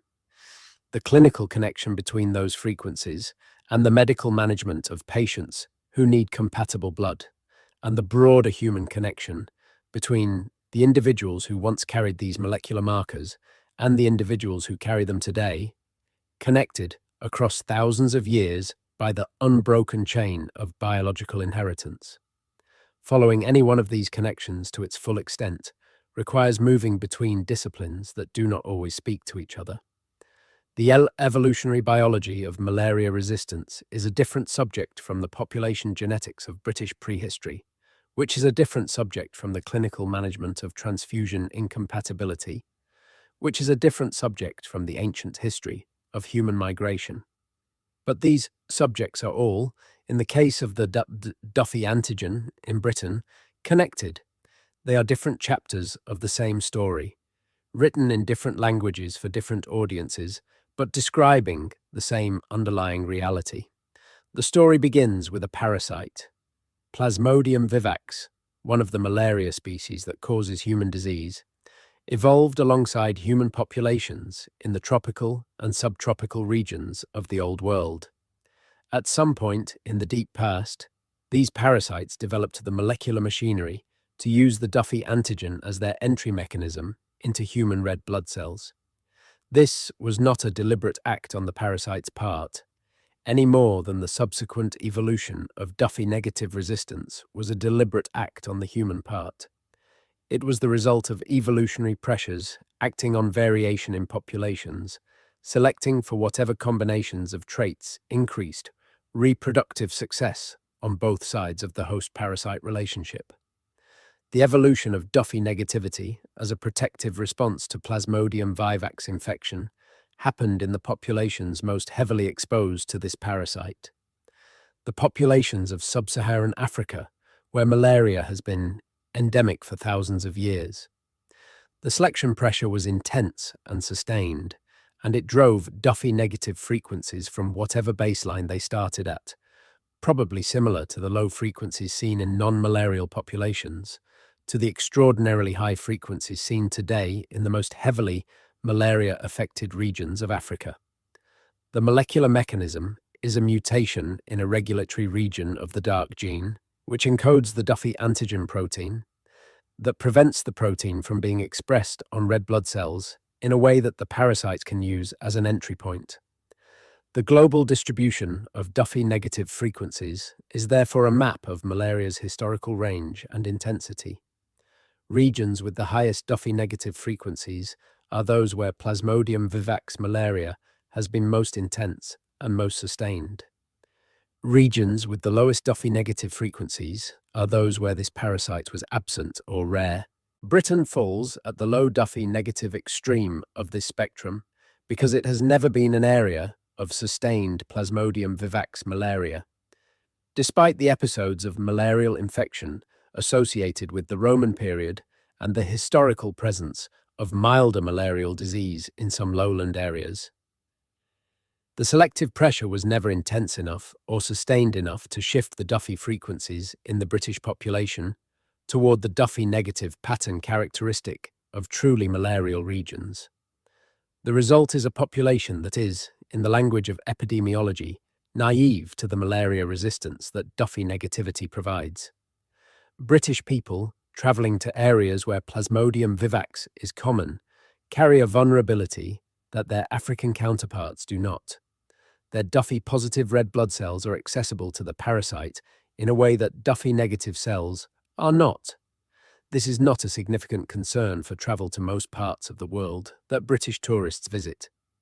But for travel to certain parts of Asia, South America, and the Pacific, where Plasmodium vivax remains endemic, it is a relevant consideration that affects the advice given to travellers regarding malaria prevention measures. The practical implication is that British travellers to malarial regions cannot rely on any inherited genetic resistance to Plasmodium vivax infection. Unlike their distant cousins of West African descent, whose Duffy-negative blood provides genuine biological protection against this particular parasite, Duffy-positive British travellers are fully susceptible and need to take appropriate pharmaceutical and behavioural precautions. The genetic history that produced high Duffy-positive rates in Britain, built up over thousands of years of evolution in non-malarial latitudes, offers no protection in an environment where the relevant parasite is present. The ancient past can protect you in the environment where it was shaped. In a different environment, it provides no advantage. This is a general lesson that genetics teaches repeatedly. Traits that evolved in one context do not automatically confer advantage in a different context. The Duffy-negative mutation evolved in malarial environments and provides its protective benefit in those environments. In Britain, it provides no particular benefit because the parasite is not present. But the Duffy-positive trait, dominant in Britain, similarly provides no benefit against malaria because it reflects an evolutionary history in which malaria was not a significant selective pressure. Both variants are neutral in Britain from the perspective of malaria resistance. Because malaria is not a significant factor in Britain, they differ only in their clinical implications for blood transfusion compatibility and in what they tell us about the genetic history of the people who carry them. What they tell us about genetic history is substantial. The mapping of Duffy frequencies across the world is one of the cleaner examples of how blood group data can be used as a proxy for population history and evolutionary pressure. Before the development of modern genomic methods, blood group data was one of the primary tools available for population genetics research. The frequencies of ABO, RH, Duffy, KID, KEL, and other blood group antigens were measured in populations around the world and used to draw inferences about genetic relationships between populations and about the evolutionary pressures that shaped those frequencies. This work, carried out over much of the 20th century, laid the groundwork for the genomic revolution that followed. The Duffy data accumulated during that pre-genomic era told a clear story about the global distribution of malaria resistance. The story was visible in the numbers even before anyone had the tools to directly sequence the dark gene and identify the specific mutation responsible. Populations in malarial regions had high Duffy-negative frequencies. Populations in non-malarial regions had low Duffy-negative frequencies. Britain, as a non-malarial island, had very low Duffy-negative frequencies. The pattern was consistent and interpretable, even with the limited tools available to mid-20th century population geneticists. What modern genomics has added is resolution and depth. Where the earlier blood group surveys could tell you that Britain was Duffy-positive and sub-Saharan Africa was Duffy-negative, modern ancient DNA analysis can tell you why the British population is Duffy-positive in the specific way that it is. Tracing the genetic heritage back through the particular sequence of migrations and population replacements that built the modern British gene pool. The blood group data remains useful and valid, but it is now embedded in a much richer genetic context that gives it meaning beyond the simple frequency statistics.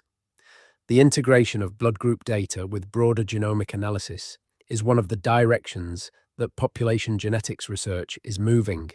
As whole genome sequencing becomes cheaper and more widely applied, the traditional blood group antigens that dominated population genetics research for decades are becoming one small part of a much larger molecular picture. But they remain informative, particularly for questions about evolutionary pressures and population history, because they represent well-characterized systems where the functional significance of the variants is understood and where decades of population-level data provide a deep baseline for comparison. For Britain, that integration reveals a genetic history of extraordinary depth and complexity, one that begins with the post-glacial colonization of a newly ice-free island and continues through the present day. The Duffy-positive pattern that characterizes modern British blood is one thread in this complex genetic tapestry, consistent with what we know about the evolutionary history of the populations that contributed to the modern British gene pool, and with what we know about the malaria environment of the British Isles through deep time. It is not a mystery in the sense of something inexplicable. It is a consequence, an inevitable outcome of the specific demographic history that produced the modern British population. But it is a consequence that, followed to its origins, reveals a history of astonishing depth and drama. The next time someone looks at a blood type test result and sees a Duffy-positive designation, they are looking at a molecular artifact of that entire history.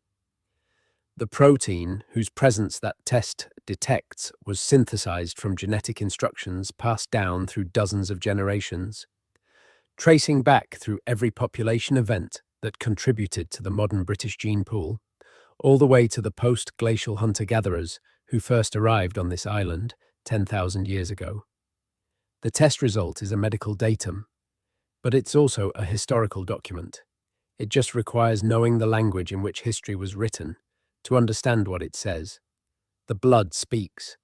To those who know how to listen, it speaks of ice ages and migrations and population replacements and the slow accumulation of genetic heritage across millennia. It speaks of evolutionary pressures felt by people who had no names and no words for what was happening to them, but whose biological responses to those pressures have been faithfully transmitted to every subsequent generation. It speaks of a deep past that is not behind us, but within us, carried in every cell of every body, waiting to be asked the right questions. The Duffy antigen in British blood is one answer to one set of questions. But the questions it opens, the history it points toward, are as vast and as deep as any that human curiosity has ever pursued. There are moments in science when the answer to a narrow technical question turns out to be a window onto something much larger. The discovery of the Duffy antigen in 1950 was one of those moments. What appeared to be a medical curiosity, an unexplained immune reaction in a patient with hemophilia who received a blood transfusion, turned out to be the opening of a door that led through evolutionary biology and population genetics, an ancient human history, and deep time. The door is still open, the research is still ongoing, and the questions it is raising are among the most profound that science has ever been in a position to ask. One of the things that makes the Duffy story in Britain so compelling is that it is not a simple story about one thing. It is a story about the interaction of multiple complex systems, each with its own logic, each operating on its own timescale, but all contributing to the single observable fact that modern British blood is overwhelmingly Duffy-positive. The evolutionary system that produced Duffy-negative resistance in African populations operates on a timescale of thousands of generations. The demographic system that determines which populations contributed to the modern British gene pool operates on a timescale of centuries and millennia. The clinical system that manages blood transfusion compatibility in British hospitals operates on a timescale of hours and days. These systems are all real, all consequential, and all connected through the Duffy antigen. Understanding the connections between these systems is part of what makes population genetics such a powerful discipline. It sits at the intersection of evolutionary biology, which asks why genetic variants exist and why they are distributed the way they are, and medical genetics, which asks how those variants affect health and what the clinical implications of their distribution are, and anthropology, which asks what the distribution of genetic variants tells us about the histories of human populations. Blood group genetics, including the Duffy system, has been one of the key domains where these different disciplinary perspectives have intersected and informed each other. The researchers who first mapped global Duffy frequencies in the mid-20th century were asking evolutionary and anthropological questions. Why do different populations have different frequencies of this blood group antigen? What does that distribution tell us about where those populations came from and what selective pressures they experienced? The answers they found were clear enough in their broad outlines, even with the limited genomic tools available to them. Duffy negativity was concentrated in malarial regions. Duffy positivity was characteristic of non-malarial populations. Britain, as a non-malarial island whose population derived from European and Near Eastern genetic sources, showed high Duffy-positive frequencies. What the researchers of that era could not do was trace the specific demographic history behind those frequencies. They could see the pattern, but not the full story behind it. They knew that European populations were predominantly Duffy-positive.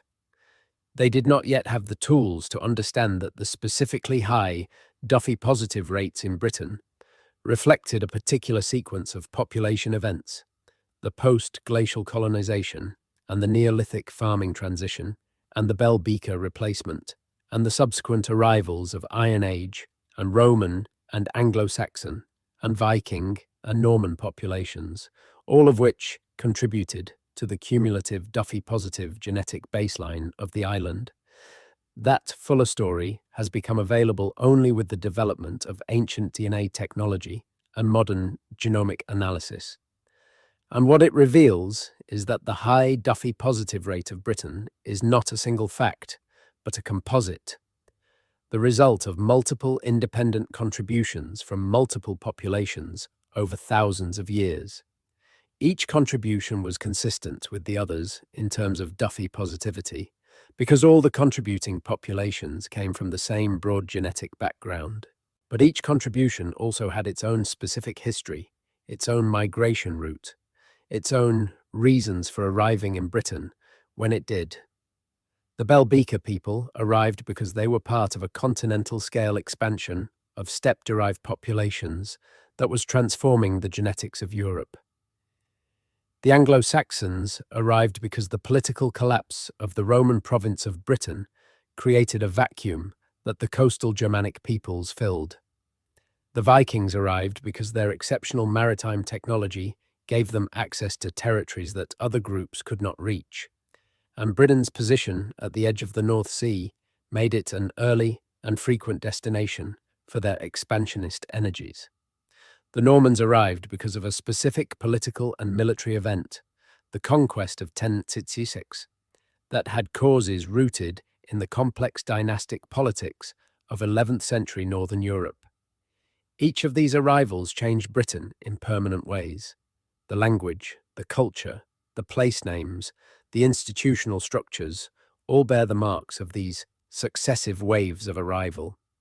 And yet, through all these changes, the Duffy-positive pattern persisted because each incoming group was also Duffy-positive.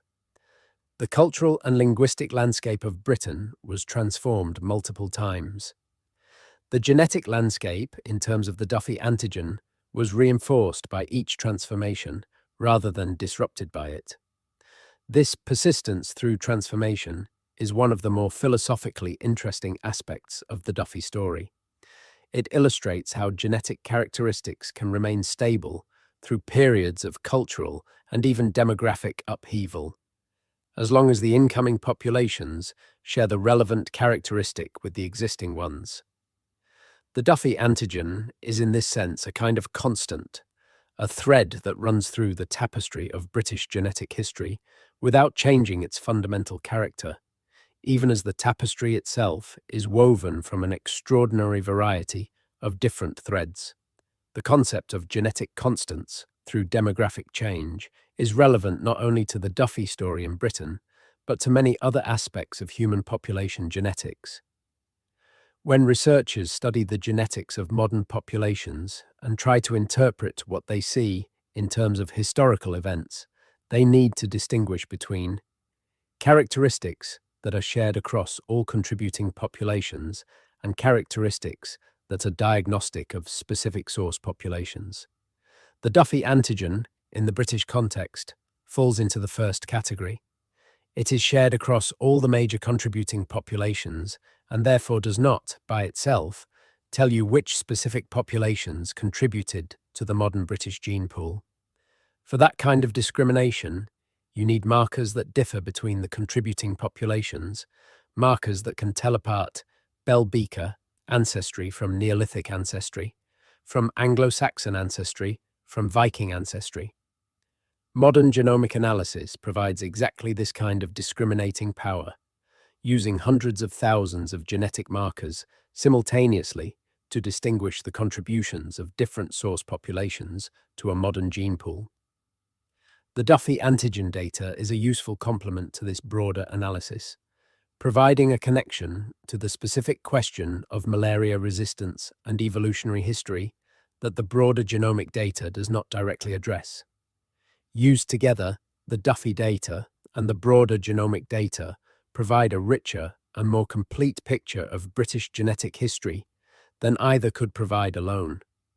The integration of different kinds of genetic data, from blood group antigens to whole genome sequences to ancient DNA from prehistoric individuals, is one of the most powerful tools now available for understanding human population history. Britain has been one of the primary testing grounds for these integrated approaches, partly because of the richness of the archaeological record that provides ancient DNA samples, partly because of the depth of the historical documentation that provides context for interpreting genetic findings, and partly because of the scale of the modern genomic datasets available through resources like the UK Biobank that provide high-resolution pictures of genetic variation in the contemporary British population. The picture that has emerged from this integrated research is one of the most detailed portraits of a population's genetic history that has ever been assembled for any region of the world. It shows Britain as a place that was shaped by successive waves of migration from continental Europe and beyond, each leaving a genetic mark that can be traced and quantified with modern tools. It shows the dramatic nature of some of these migrations, particularly the Bell Beaker replacement of the Neolithic population, which stands as one of the most striking demographic events in European prehistory.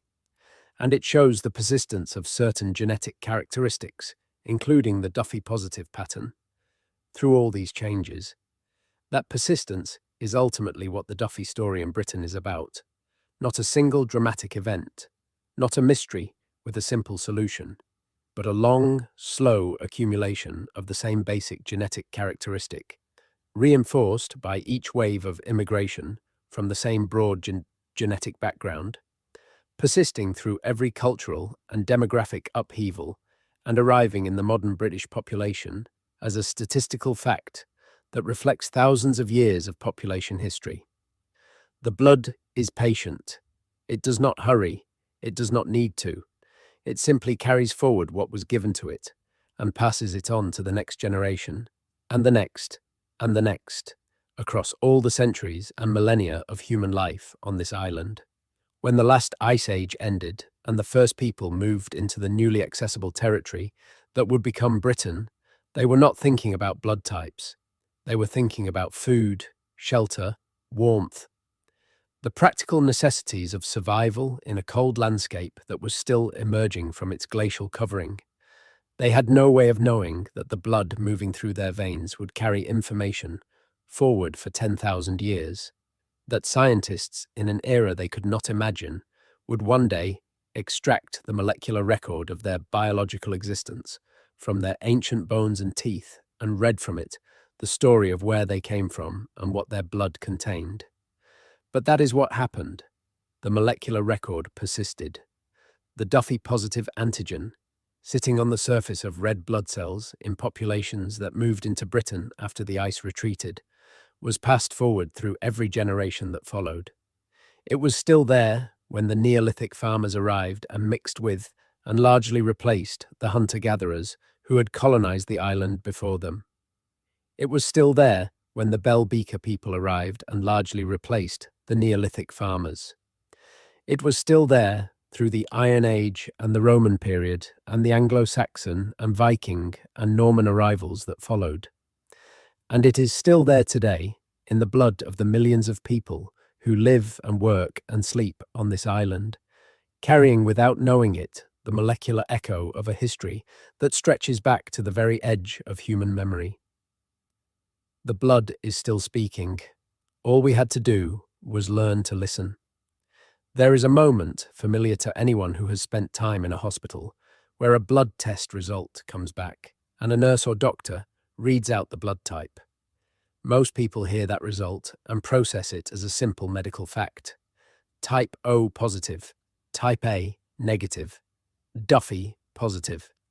The information is recorded in the chart and the clinical team moves on to whatever needs to happen next.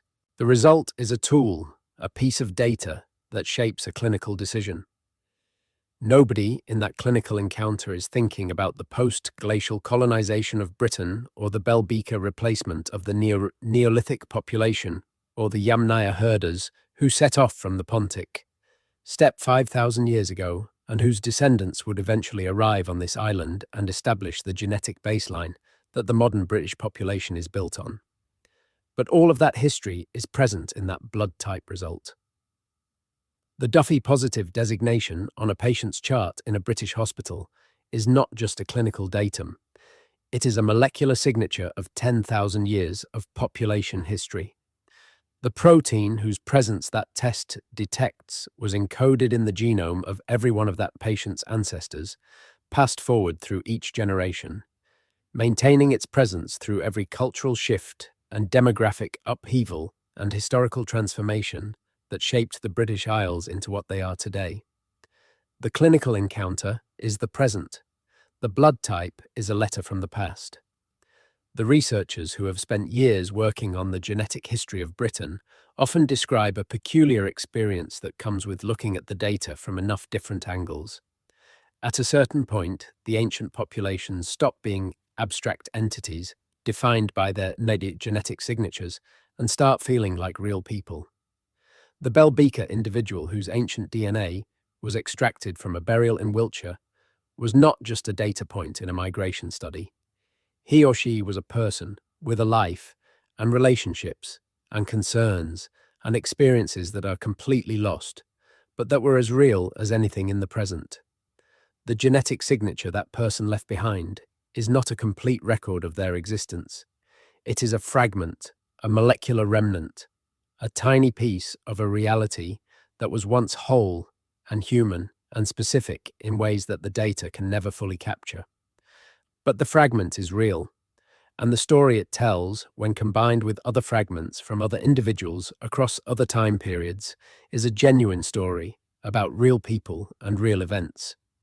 The Bell Beaker migration that largely replaced the Neolithic population of Britain 4,500 years ago was not an abstraction. It was a process lived by specific people, people who left their homes and crossed water and arrived in a new landscape and built new lives and had children, and those children had children, and so on, down through the generations to the present. The Duffy-positive blood of modern British people is the latest chapter in a story that those ancient individuals began. They did not know they were beginning it. They could not have imagined where it would lead, but they began it, and it is still going. The science that has made it possible to trace that story is itself one of the great achievements of modern civilization. The ability to extract DNA from ancient bone, to sequence it, to compare it to modern genomes, to trace migration patterns and population replacements across thousands of years. This ability is the result of decades of technical development and scientific creativity.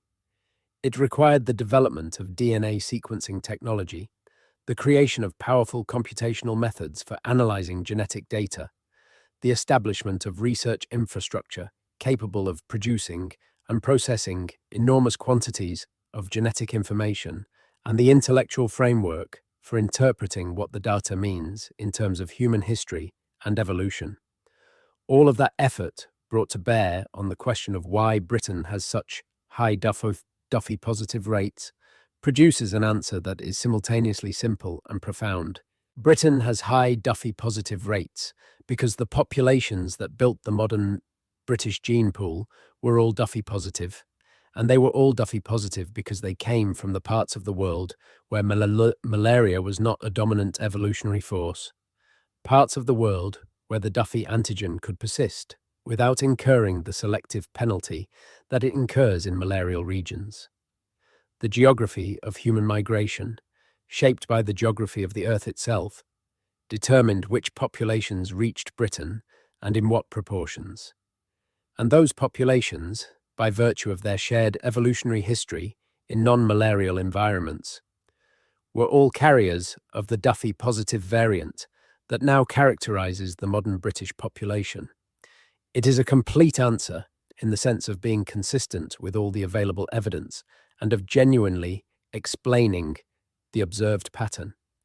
But it is not a final answer in the sense of closing off further questions. The more we learn about the specific populations that contributed to the modern British gene pool, the more precisely we can characterize the individual contributions of each population to the cumulative Duffy-positive pattern. The more ancient DNA data we accumulate from different periods and different regions of Britain, the better we can trace the temporal and spatial dynamics of the Duffy-positive pattern as it was built up through successive population events. And the better we understand the full clinical significance of the Duffy antigen in contemporary medical practice, the more precisely we can apply the lessons of this evolutionary history to the improvement of patient care. The questions remain open, the research continues, and the blood, patient as always, continues to carry its ancient information forward, available to be read by anyone with the curiosity to ask and the tools to listen. The final thought that this story leaves you with is perhaps the simplest one. The human body is not just a biological machine sustaining life in the present. It is an archive of the past. Every cell carries the genetic record of the populations from which it descended, the migrations and selections and demographic events that shaped the genome, now doing the work of keeping you alive.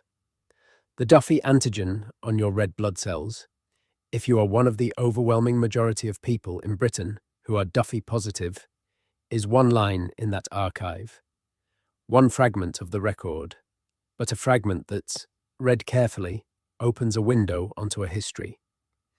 deeper than any written account, older than any monument, more faithful than any chronicle, because it was written not by anyone with an agenda, but by the impersonal processes of evolution and inheritance, acting across an expanse of time that dwarves the entire span of human civilization. The archive is in you, and the reading of it, now that we finally have the tools, is one of the most extraordinary things that science has ever made possible.